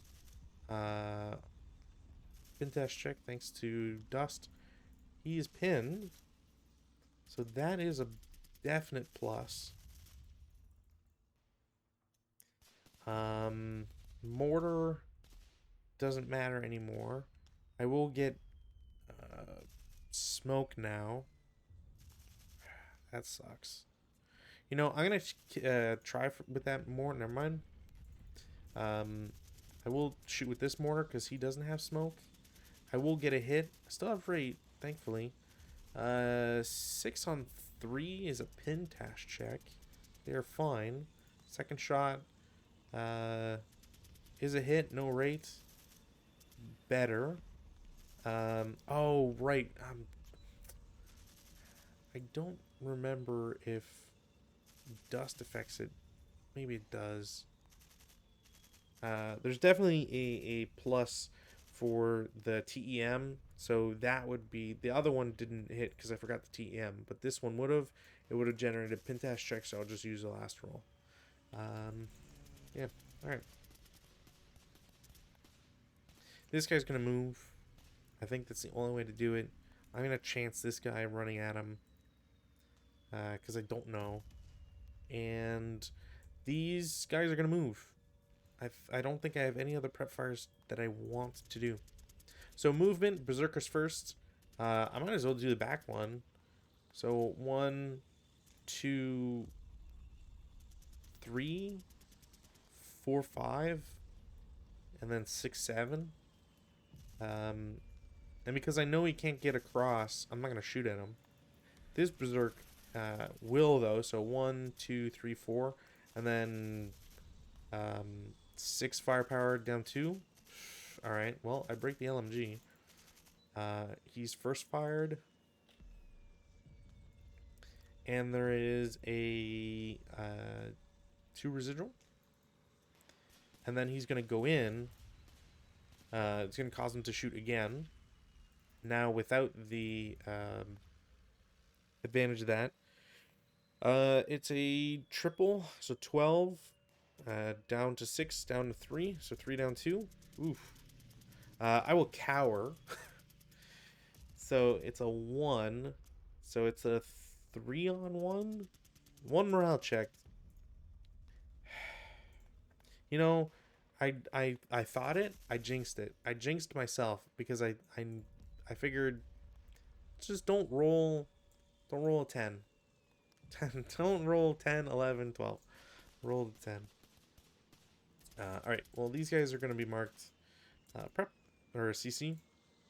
Technically, they get to shoot, but whatever. Alright, that was those guys.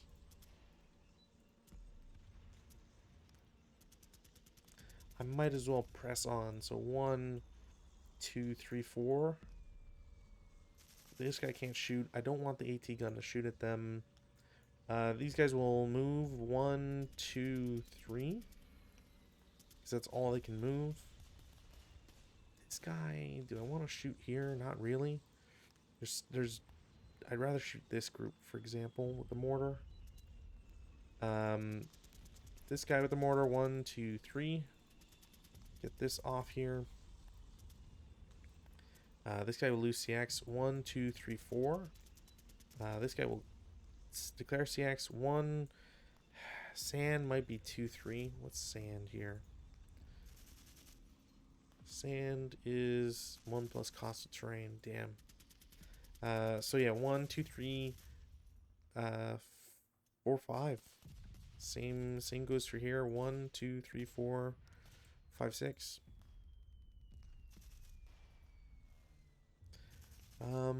I can see him from there now. That's true. Yeah, screw it. 6 down 1, I think is what it would be. 5 on 6, 1 morale check. Pins. I think so. Could I get a... do I get a... does a 5 change anything on a 6? No. Okay, so it doesn't matter. I don't have rate because that seems normal. Very normal for me. These guys have all moved. This guy comes on board. 1, 2, 3, 4, 5, 6, 7, 8, 9, 10, 11, 12, 13, 14, 15, 16, 17.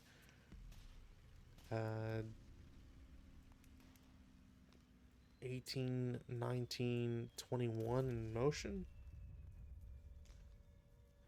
These guys are all going to declare CX. 1, 2, 3, 4, 5, and 6. Over here, same idea. 1, 2, 3, 4, 5, 6, 7, 8.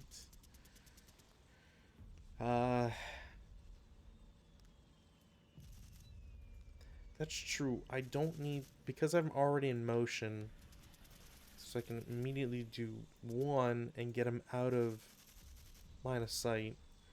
2, 3. But then I go into line of sight and I will track it. You know what? Screw it. I think I need to go for broke here. 4, 5, 6. Again, this will come back on. I want to overrun this guy. I think I'm going to take a shot with the gun.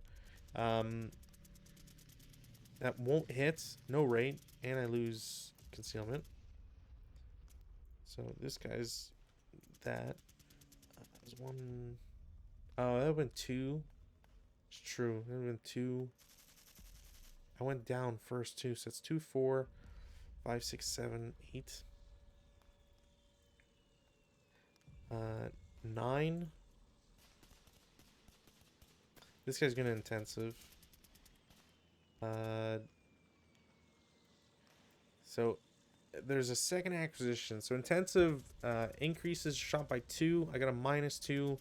It's in motion. So I have a 10 to hit. What's the range on this? That would be 11. I definitely need better than you know, I wonder if I was no, I was thinking of the other one. No. No, I definitely did not hit it. I will have this HMG reveal and shoot. It will be hit. Ooh, 1, 2, 3, 4, 5. I hit the turret front, which is 2. Yeah, MG is 4, so I can only increase that by 1. Yeah, it's not gonna be enough. So that's what, 11 to get there. And then I will do an overrun. So it's quarter plus cost of terrain, which is, so quarter is 6 because fractions rounded up if I remember correctly. 8, so it'll take me to 20, I think. And then I'll just IFT it. No. And then these guys will just stay in motion like this, which I believe should lock this guy in CC, so we can't mortar these guys or do anything funky, which is what I want. This guy starts in motion, so 1, 2, 3, 4, 5, 6, 7, 8, 9, 10, 11, 12, 13, 14, 15, 16, 17, 18, 19, 20, and then 22, so I can be in motion and now part of this platoon. I'll worry about that in defensive. I might charge this. I might go against this and try to blow it up. Um, these guys do need to move, so 1, 2, 3. And then 1, 2, 3, 4. I don't want to shoot the HMG against this guy yet. I think that's... Yeah, I think that's it for my moves. Defensive fire. Yeah. So defensive fire, mortar is going to try against their guy. It's a hit, no rate, nothing. What else do I got? Heavy machine gun. This goes there. You know what? I don't need to target him. I will target the vehicle in S3. Okay, well that's a hit. I wish it was backwards. I have rate. I'll get another hit. Rate as well. 2 kills, nothing. To hit. And I won't get a third. Which is unfortunate.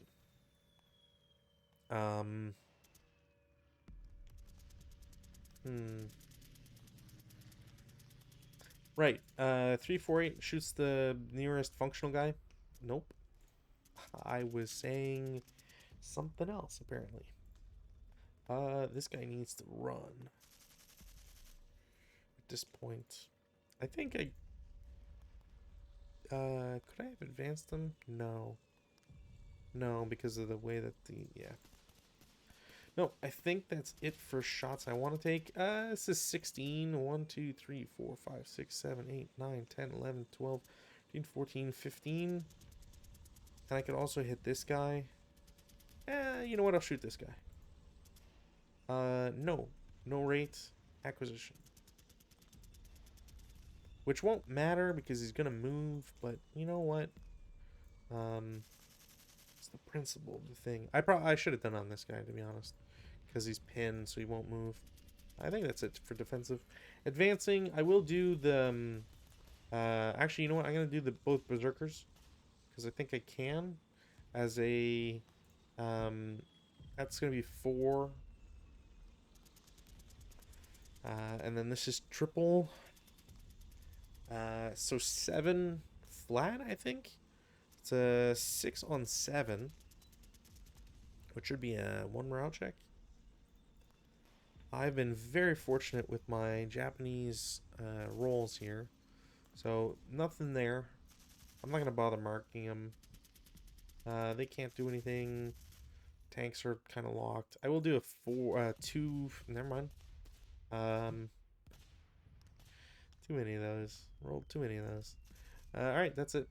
Routes. Take off residual here. And preps defensive routes. Yeah, nobody needs to route. Advances. Berserk units can't advance, which is a real crying shame here. I'm gonna have these guys go this way. They will attempt their thing. This guy will go up. Mortar guy will advance. These guys will advance this way. Because I kind of want the safety of this. At this point, I'm not sure if this guy's fake or not versus this guy. And I definitely don't know with this. So, and counting counters, I wouldn't, like, I could probably guesstimate this is fake, but I wouldn't know if this guy's fake or not. I will advance these guys. He'll go there. You can advance. You need to move. That guy's broken. These guys need to move. I think that's it. CC, there's only... Well, technically there'd be 2, but this I know is fake. So... and that's kind of where I would know there's a fake, is that at this point, big stacks, you can't really form big stacks with what you have left and what's revealed. So I know this is fake. Or at least I'm very certain that that is fake. And it would be a matter of which of the single stacks are and are not fake. And considering they're real, all 3 of them are real. Like, I guess technically if I was counting or whatever, but I wouldn't...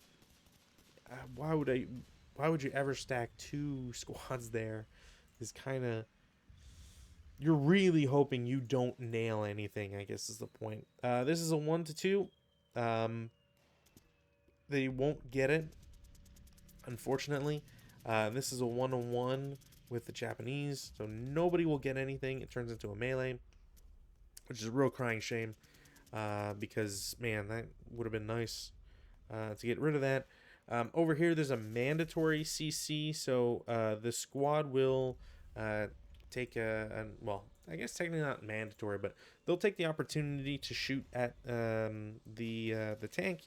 The tank is in motion, so it's going to be halved. It's not going to get anything out of it.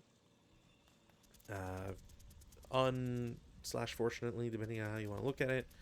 And that's it for turn 4 Russian. Turn 4 Japanese. The weather doesn't reveal anything. I do get my bombers, which is super good, because I kind of need them at this point. So I'm just gonna stack them here. I don't need to put them anywhere right now, but it's always nice to have them on board so that you know you have to use them. I don't think these guys advance. 3, 6, no. These guys advance. There. Rally phase actions. There's nothing that I can do because this is broken and I can't repair it. I gotta take the pins off. These guys can't rally. Same thing with this guy. So I think that's it. Prep fire phase. So immediately I want to, I'm gonna prep fire against the mortar. I will get a hit. No rate. IFT is nothing. So that's a dud again. AT gun is going to shoot at the nearest tank. Okay. That sucks. That is probably going to be a real big game changer there. I will take the opportunity to shoot the heavy machine gun against the newly revealed, or the guy who's now exposed in F3, because why not? I will cower, or do, I'm pretty sure I cower with crew. So instead of a 6, it's a 4, and there's no minuses. I also don't have rate either, which is a real bummer. I will have the mortar shoot at them as well. Never mind, but I do get that in place. Wow, bad rolls, bad rolls. Yeah, heavy machine gun nearest tank will be a hit. I do get rate as well, so no TK. I will shoot again. I will get another hit. I will again not kill because it's 1. Yeah, no. I have rate. I will get another hit, but this time no rate and nothing. Damn. I just need that to work once, you know?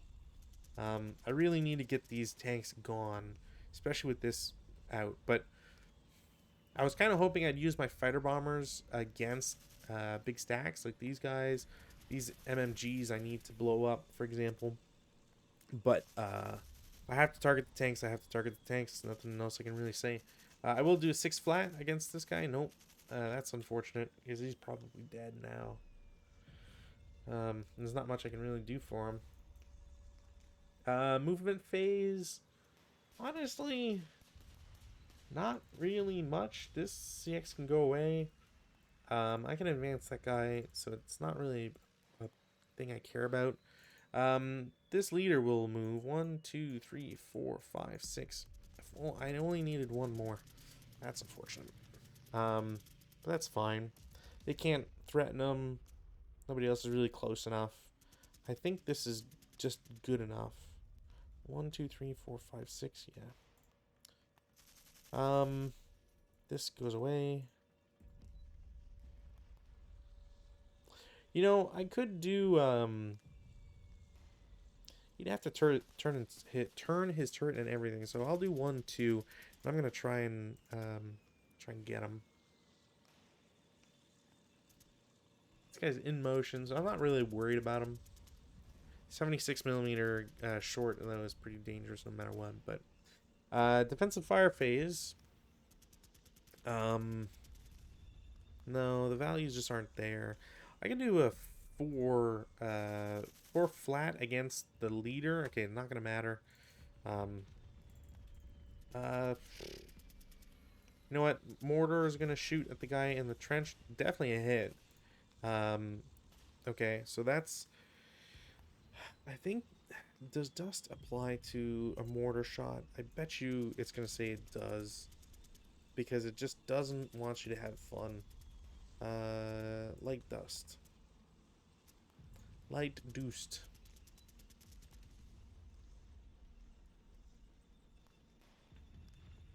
And each non-ordnance. Okay, I need to double check. Ordnance. Does ordnance... Okay, so you wouldn't get it, which means it is a 4 on 3, which is a 1 check. Alright, well, they will heat a battle. This is kind of nuts here. They will heat a battle, which is, I think, an automatic 7. Oh, have I been counting... I've been counting Russians as Japanese for no reason, so I probably would have had a battle harden instead of a berserk. I'll take this guy off and what? Why don't I said battle harden? Where's your battle harden? Heat a battle harden. Thank you. There, that's solved. Okay, so that's a +7. Or sorry, +7. It's a +4, which gets him to 7 because I don't think there's any other modifiers. So, oh, he's elite. Oh man, so that's to 6, which means I get a hero and battle harden, which means I can't battle harden, so they become fanatic. Are you kidding me? All right, well, they're fanatic, and I get a Japanese hero, which, yeah, you can probably bet I'm dropping that. I am absolutely dropping that mortar because I don't care about it anymore. If I get a hero, that's pretty sick. Um, yeah, well, because now, for example, on a CC, could I generate a tank hunter hero? Maybe. I'll get hero and extra SMC. So my chances at eliminating tanks now are even better. So I will probably have these guys F off, which is great. Technically, though, it's not over. They did score a hit, and they did have rates. They will hit a second time, not get anything, shoot a third time, and finally break their mortar. This mortar, I'll be honest, I kind of want to shoot at these guys, and I think I will. That is a critical. Kind of a poor time to get it, though, because it's not going to reverse. But instead of having to 3 from 6, it is doubled to 12. 10 on 12 is a pintash check. But it is less against the concealed guy, so they're not actually going to take... they don't actually take it. And then... What was that, a 10 on 12? Really? 10 on 12 is a pintash check. So the 10-0 will take a pintash check, and he's fine. That is, alright, well, I'll take another shot. Why not? I won't get a hit. Oh, no, wait, I will. Because of the, yeah. I will get a hit and won't get a result. So it's now a 2. 2 there. Alright. I don't want to shoot into my own melee. I will take this gang and shoot at FF7. So we're looking at 12. 12, 18. I don't know why this is reversed. 18, 24, 28. Flat. So 7 on 28 is a 4 morale check. And they will ELR and become a half squad. Which, I mean, look, it was going to happen. So I'm not too worried about it. And I can't imagine any other shots I might... Well, I don't think... Can they see him? I guess so. Like a 12 flat against the leader. never mind. No. Not even a Pentash check. All right, well, advanced fire phase. I don't have any. Nope, I don't have any I can do. So let's take off preps and offensive. Broken guys. Nope. I've just got the gun. Yeah, no. I guess technically, like, this guy would have, you know, low crawled like twice now, I think. So it kind of just whatever. I have to at this point try to CC. Even if it's not successful, I need to try. This guy will jump in.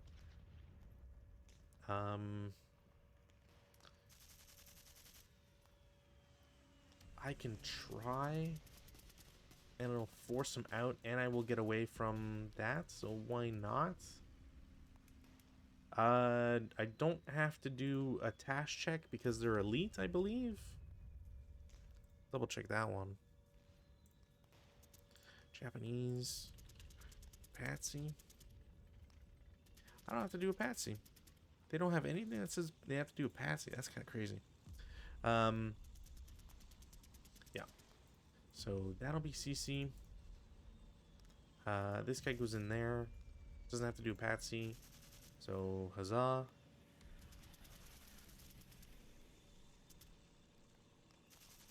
Yeah, I think that's how I want to do it. This guy will advance one. So I can get adjacent. This guy's going to advance one of the brush. And that's it. I think that's it. CC. Okay, now I got a bunch of them. So, let's try to play this the right way. So, we'll do right to left. Why not? Over here, CC doesn't do anything. Return. Wow. Okay. Well, man, what would I have even targeted? Usually, it's such a nothing that I would never even. I would just roll it. So the tank is halved. I would have probably picked just the squad and just like, screw it, whatever. Maybe all of it? Whatever. I'll just say they're dead. Screw it. That's what you get. That's what you get for trying stuff. This guy, same idea. Nope. And the return is probably going to also be enough. Because that is, it's not, I don't think you double it, though. I think is the thing, is that you don't double it.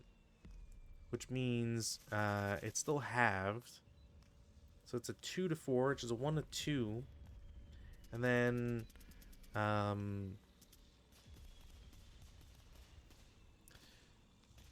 yeah, I guess, you know what? I wasn't thinking about the +2. For some reason, I didn't see the motion nonstop, but I knew there should have been a thing for it.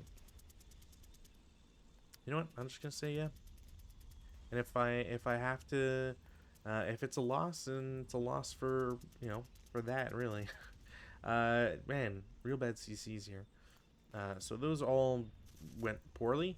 This is hand to hand now. It is a 5 to 2, which is a 2 to 1. Yeah, all my CCs are terrible now. I would have to do 1 to everything, which doesn't do anything, so it stays hand to hand. Hand-to-hand melee. Here, same idea. It's a hand-to-hand melee. I'm at 1 to 2, down 1, so it will be a casualty reduction. And then this is a 2 to 1, which will be a kill. So this guy goes away, and this guy's a half squad now.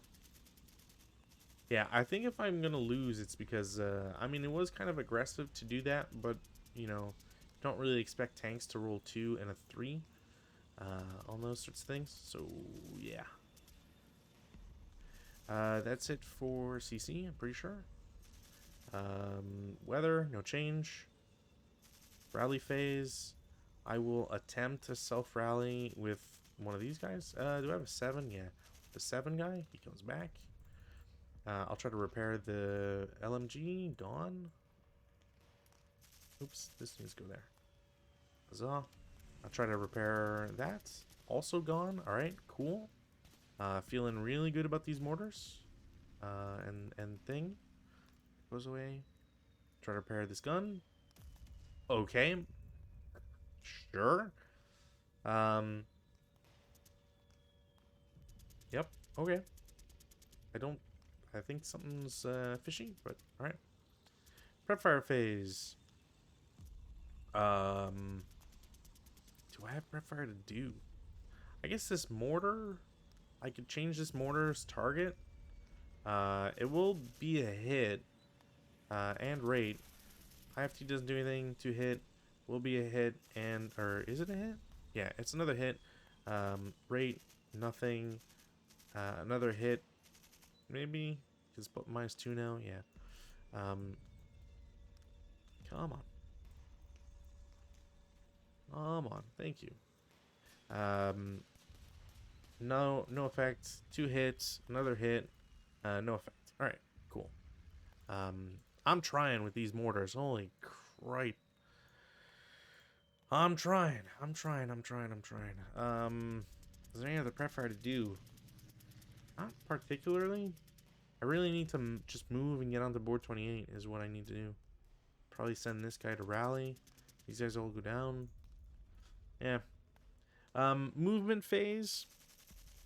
So, movement phase, these tanks are going to move because I need them to move. So as soon as they do, this melee is over. This gun is now going to attempt to shoot at the nearest one. Even turning, man, this is like the story of them turning and just being great. Turns, so it gets +3 and +2 is still enough to hit. The 2 kill is side hull. The hull is it's 1. It's just a 1 armor hull, which is that equal or what's my 2 kill? My 2 kill is 9. I rolled an 8, was it? I rolled an 8. I got no modifiers for range, and I'm hitting side. So yeah, I think it's going to immobilize. So this tank becomes immobilized. So he's no longer in motion. He's also first fired, which is a little unfortunate. Oh right, I also had acquisition that I wasn't really counting for. So these tanks are going to keep going because screw waiting around. I don't want to intensive. I'm going to save that for defensive against them. So these guys have paid like 2, 3, 4. I can take these motions off. I will have this HMG shoot. It should be a hit. Yeah, because it's just +2 for motion. Yeah, range is just going to be +1, so nothing. No rate of fire either. Jesus. And then they're going to overrun this guy, which should bring him to like 12 movement points total.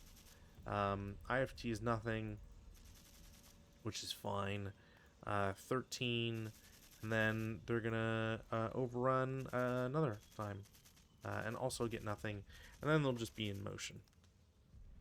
And this should get them out of line of sight of this AT gun.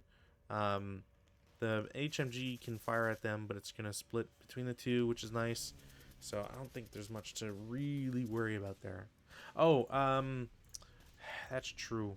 I have to see a CC reaction fire against them. Didn't do anything. So he's first fired. And then this one, same idea.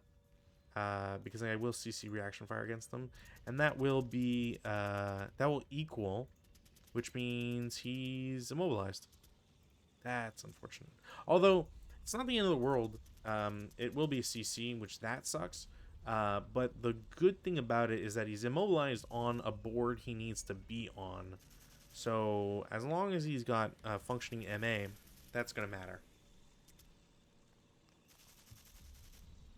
What else? Movement phase. I need these guys to lose their CX. 2, 3, 4.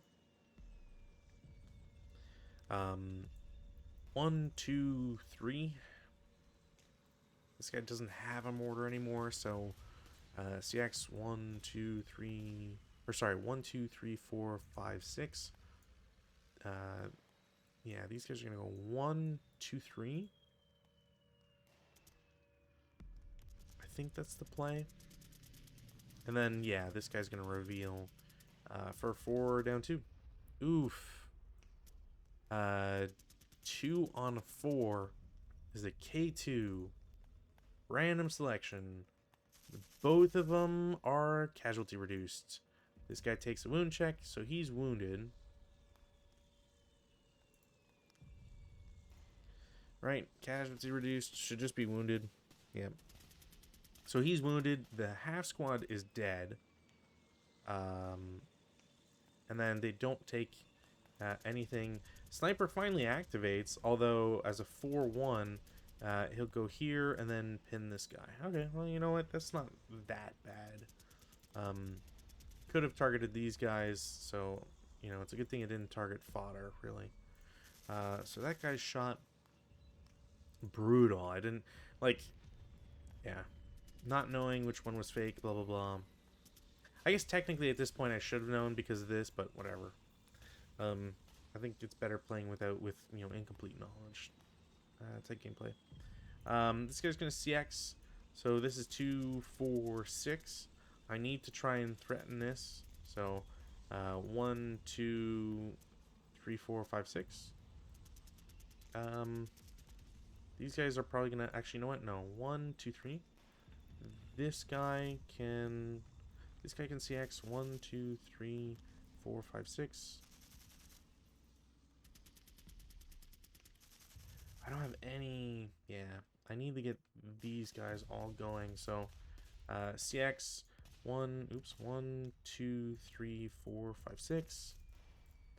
This, I don't know why these LMGs have been, like, dropping and whatnot.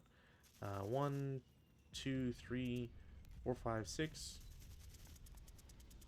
1, 2, 3, 4, 5, 6, 7. Stack them. 1, 2, 3, 4, 5, 6. These guys can't. So I will do 1, 2, 3, 4. This guy will do 1, 2, 3, 4. And then this guy will do 1, 2, 3, 4. No, I guess I can threaten this guy. 1, 2, 3, 4. Can't. 1, 2, 3. I'll take this shot for sure. It's down 1, so it's not gonna be enough because of dust.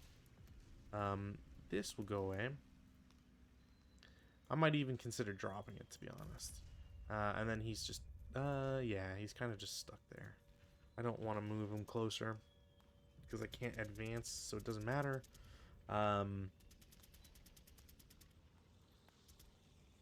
This guy does need to move. I think these guys assault move back because I can't do anything with them right now. And this guy goes 1, 2. I'll take a mortar shot. Will be a hit. No results. Actually, it is a pintash check. My bad. He's fine. So 1, 2, 3, 4. Where the tank is. Which the tank hasn't moved. I need to do something with him because now he's targeted. Or can be targeted. But if I go closer, I need to avoid that gun. So 1, 2, 3, 4, 5, 6, and then stop. So I can shoot at this guy. I could have probably tried to overrun, but honestly, like, I'd have to get adjacent to this HMG, and I don't want to do that. So I think that's kind of where I'm at. Defensive fire phase. I will intensive the gun against the immobilized tank. I will break the gun again. So that's unfortunate.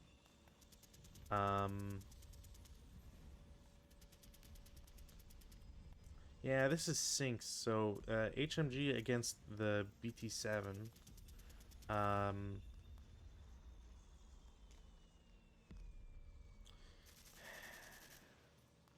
you know, I don't like the fact that, like, it's still in motion, so technically, so, whatever. We'll say he doesn't, hit. Mortar is already shot, so I should have marked them. You know what? Since I haven't dropped it yet, mortar against this guy will be a hit. Will it? Yeah, it's a hit. No rate, nothing. I think that's it. I don't think there's any other shots for me to make. Advanced fire phase, none. Not really. Routes. Are there any routes that need to be done? No. Nope. What else we got? Advanced phase. Advanced phase. I mean, I think I'm just gonna advance this guy there. Well, you know what? He's gonna be useful. See if this guy's fake or not. I don't want to advance these guys yet. That guy can advance. You can go and brush. No, he stays out of there. Yeah, I think I'm gonna send these guys in. I need to kill that group. They can all advance one. Same idea. This is messing some stuff up. You can all go here. These guys can all drop one. Mortar guy can stay there. Oh, man, I forgot. Okay, I gotta do my defensive fire then with that. Defensives.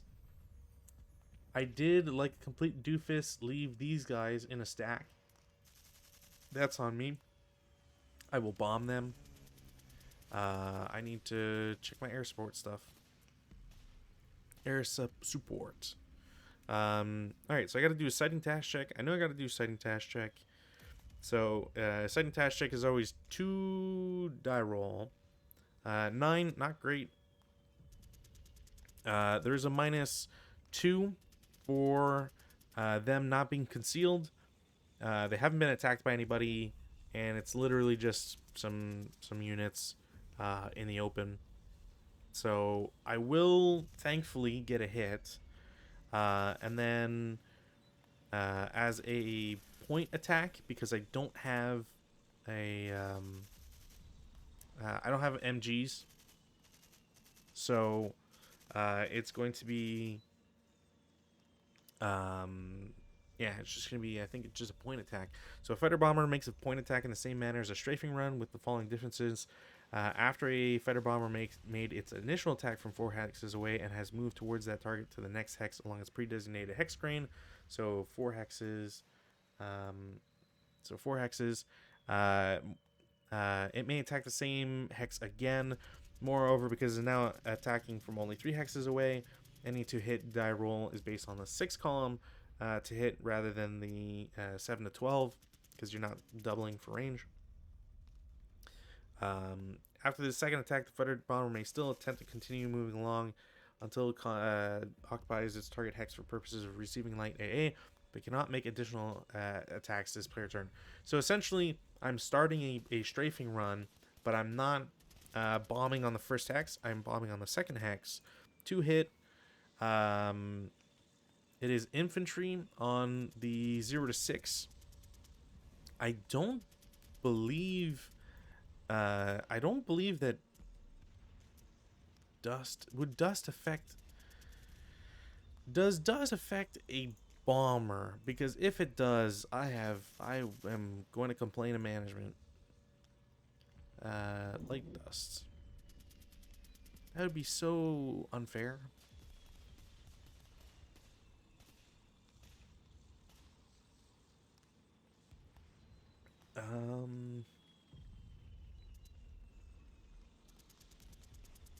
Really? Come on. That sucks. Okay. So this guy has no effect, which is unfortunate. I'm going to move him there. This guy has no effect, so he can just go away. I am going to have one bomber target the 76 short. Same idea. So I'm not attacking on the 4 hexes away. I'm attacking on the 3 hexes away. So let's just double check. Each fighter bomber carries 1 HE bomb load. Is fires as an ordnance weapon. If attacking a building hex, deciding the effect is resolved against all targets in the LOS. Yeah, so you gotta score a hit, yada yada yada. Bombed hex becomes his final target hex. Yeah. So again, I don't do anything on the first hex. Second hex, I try to bomb, 2 hit. It's against the vehicle.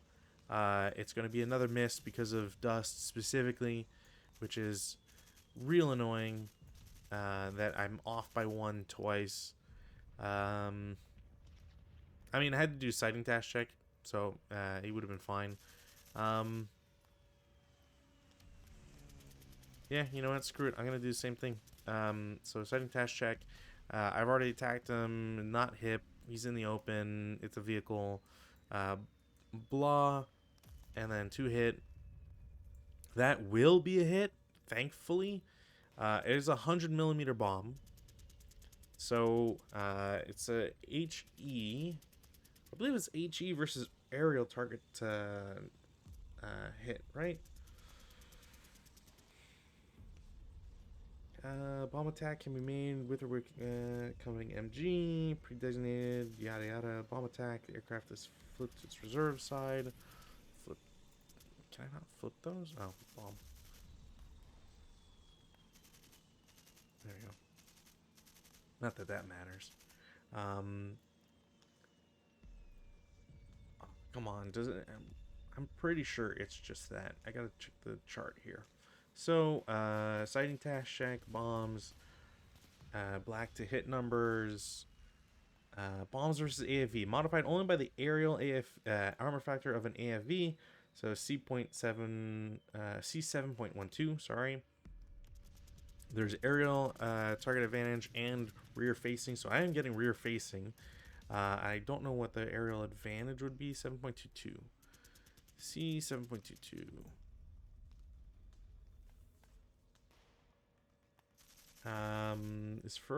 Is increased by further ones. Okay, so let's do a 2 kill. 8, which ain't great. But again, we're looking at a 100mm bomb. So I've got an armored target basic 2 kill is a 12. Aerial armor factor would probably be like 1 because of how the armor factors are. Does it not show really? Which chart shows it? Man, kind of wish it would show. Yeah, so elevation advantage, and then a +1 if rear. So if I'm looking at this, 2 if it's open top, right? So I got a +2, 1 for rear and 1 for aerial advantage. And aerial armor factor. The aerial armor factor is listed on the C7.11 armor factor table. Chart. Give me the chart.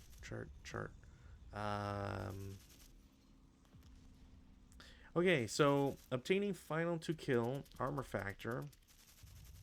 Armor factor of 2 is an aerial factor of 1, and an armor factor of 1 is 0. So it's just 1 armor factor. So it is blown up essentially. I do need to roll for crew survival. They won't, but that was real close. And unfortunately, I won't get to use lovely BT7. It's not a wreck. This no longer has a bomb, and it goes off. Okay. I'd already done all my advances, so I can do my CCs now, of which there are 2. Yeah. Which means I can take off pins as well, because it only affects like 1 guy. So over here, in the big melee, it is a 10-5, so 2-1, targeting everybody, because why not? I'm going to miss by 1. Really? 2-1? Yeah, off by 1.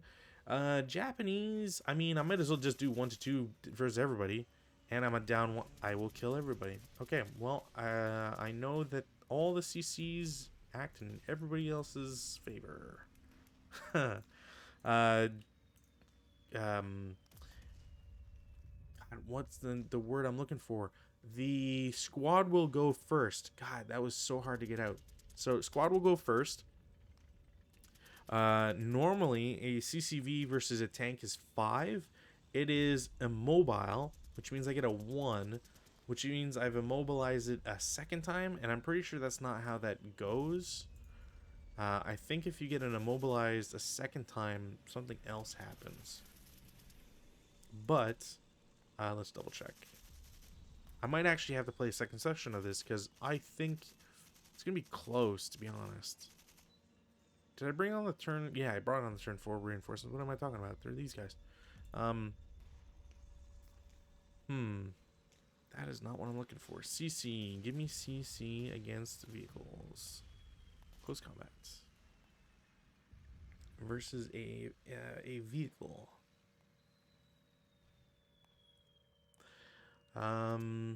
No more than 2 units may combine against a single attack against the AFV, which is super important to know.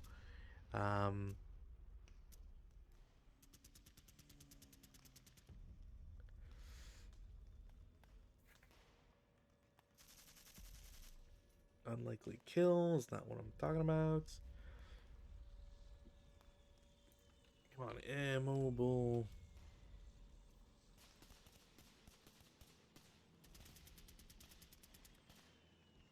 The immobile DRM remains -1 even if the AFV suffers more than 1 immobilizing condition.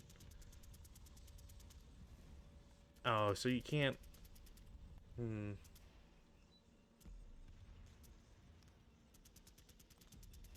That's unfortunate.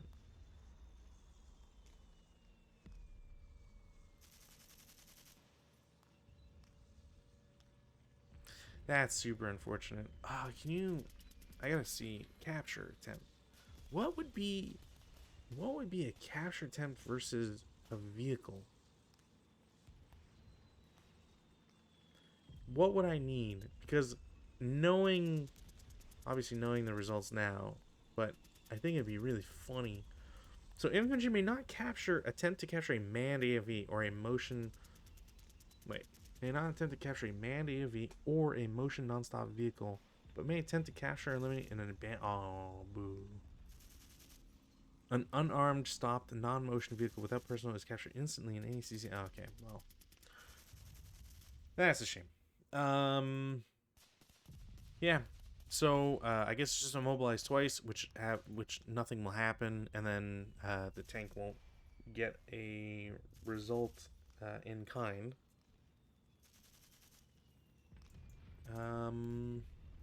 So we'll turn this into a melee, just so I don't forget or anything. And I think that's it. CC's done. Turn 5. I think I might play this out, play out this turn, and then take a break.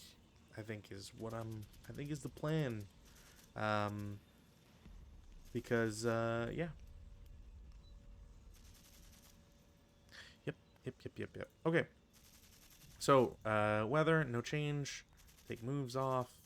At worst, I'll just like look at what is left on the map and try to figure out what I would do with all that. So rallies, the Japanese don't have any rallies, but it can try to fix stuff. So LMG, no. Gun, no. That's a shame.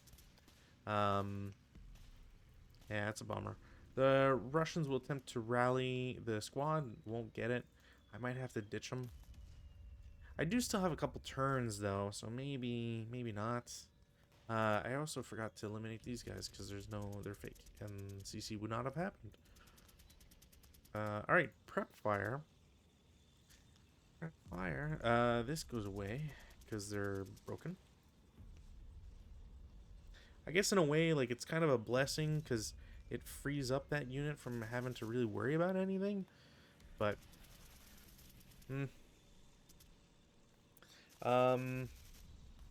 Alright, so, first things first, 3 firepower.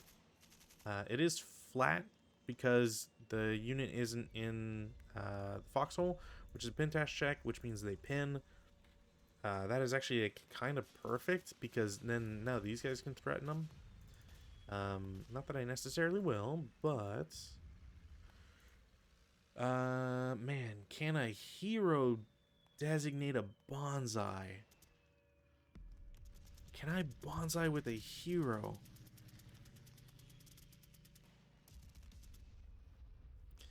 DC hero bonsai charge.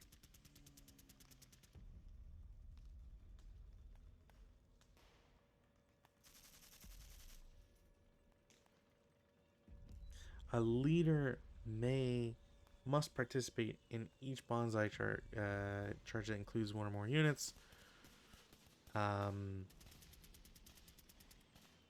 Does a hero count as a leader? And the answer is going to be no. There's no way, but it'd be funny. Yeah, where's leader? Leader's probably going to has to have a... Wait, why is there no... Do I have to go to this and go counters, personnel counters? Oh, right, there you go. There are two types. There are SMC, they're a leader and hero. Damn. It would have been so good. You know what? I'm still gonna take those chances though, because I think it's worthwhile. HMG in the foxhole is gonna shoot at the tank, because why not? It won't hit, and no rate. That sucks. That has been stable. Mortar will shoot at the guy in the brush. I will get a... I will not get a hit, actually. But I will get rate, so I will shoot a second time. I will get a hit the second time. And no rate the second time, and then nothing happens there. This... Cool. HMG against tank.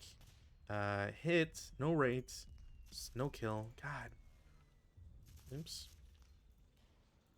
It's been the one thing I can't seem to get right with my HMGs. I can't get them to kill anything. Yeah, okay. I think that's it for prep. I mean, LMG, 2 hit, will be a hit. 2 kill, won't be a kill. No rates. Damn. Alright. Movement phase. So this guy crosses over for 2. And then 3. And then 4, 5. He'll CX. And then these guys will shoot at him. It is a 9 on an 8. Down 2, I'm pretty sure. So it's a 1 check. Guy pins. Damn, worst result. But this guy is shot. Which is great in that regards. Because... this guy is going to move in for 2. I don't think anybody can shoot him. And then gets in the foxhole for 3.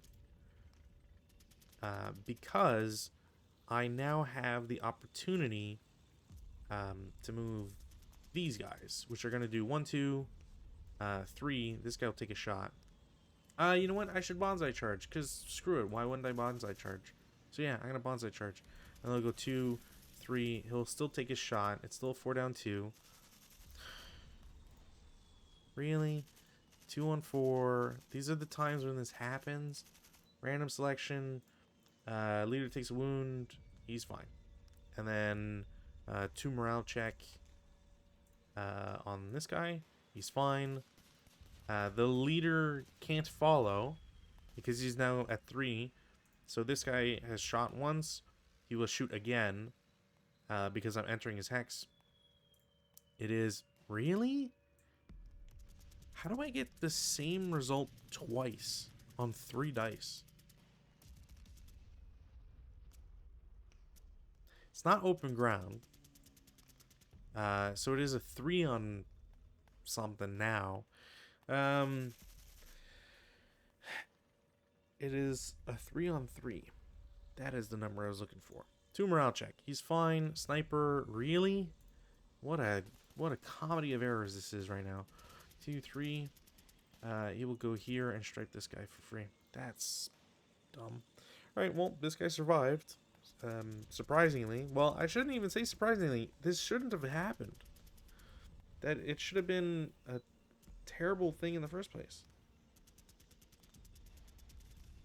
It shouldn't. Man, talk about when you get good rolls, you get good rolls.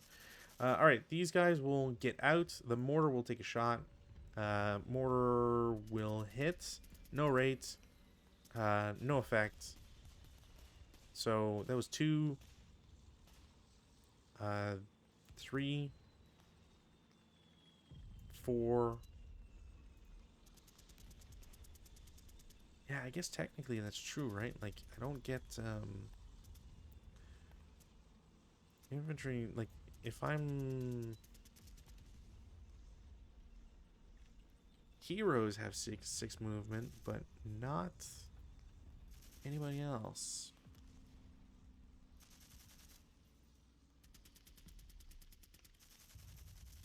Yeah.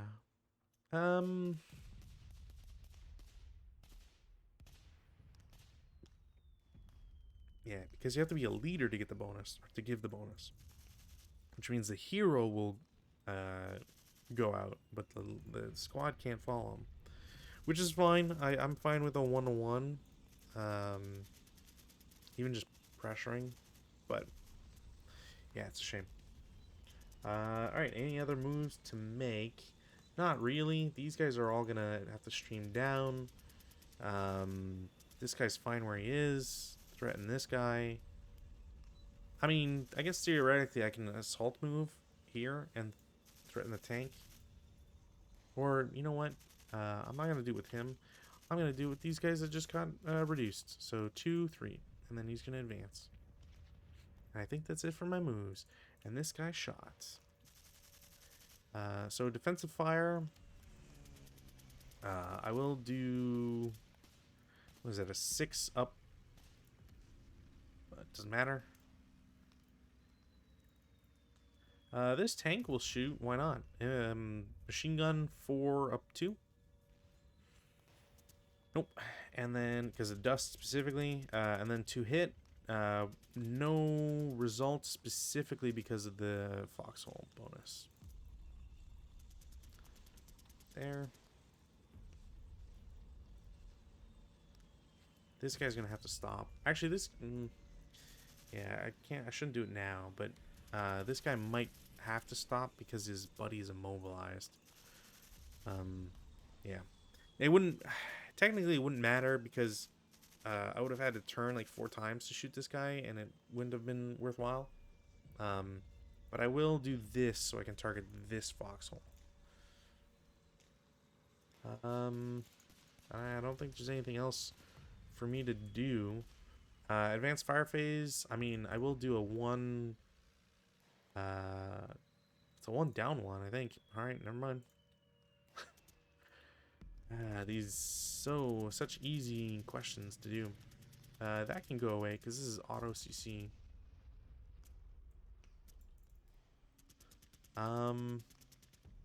Yeah, no, nothing. Routes. There's no routes to do. Some broken units. Yeah, no routes that need to be done. Advances. Huzzah. Huzzah. You go in there. You go in there. Although I technically shouldn't do that, but whatever. I'm pretty sure that's it. So CCs, there's 2 of them. I'm gonna do this one first. 1-1, down 2, because he's heroic. So it will be a yeah, it's a kill, and then return. Really? I lose a hero for that. He's +1. Yeah, no, that's a shame. Over here, it is a 1-1 for the Japanese. I'm not going to do anything, and then I have to target the entire stack, so nothing's going to happen there. They'll lose the pin. That's a shame. Squad? Nope. That's actually small arms, so they will automatically... I believe they will automatically have an issue there.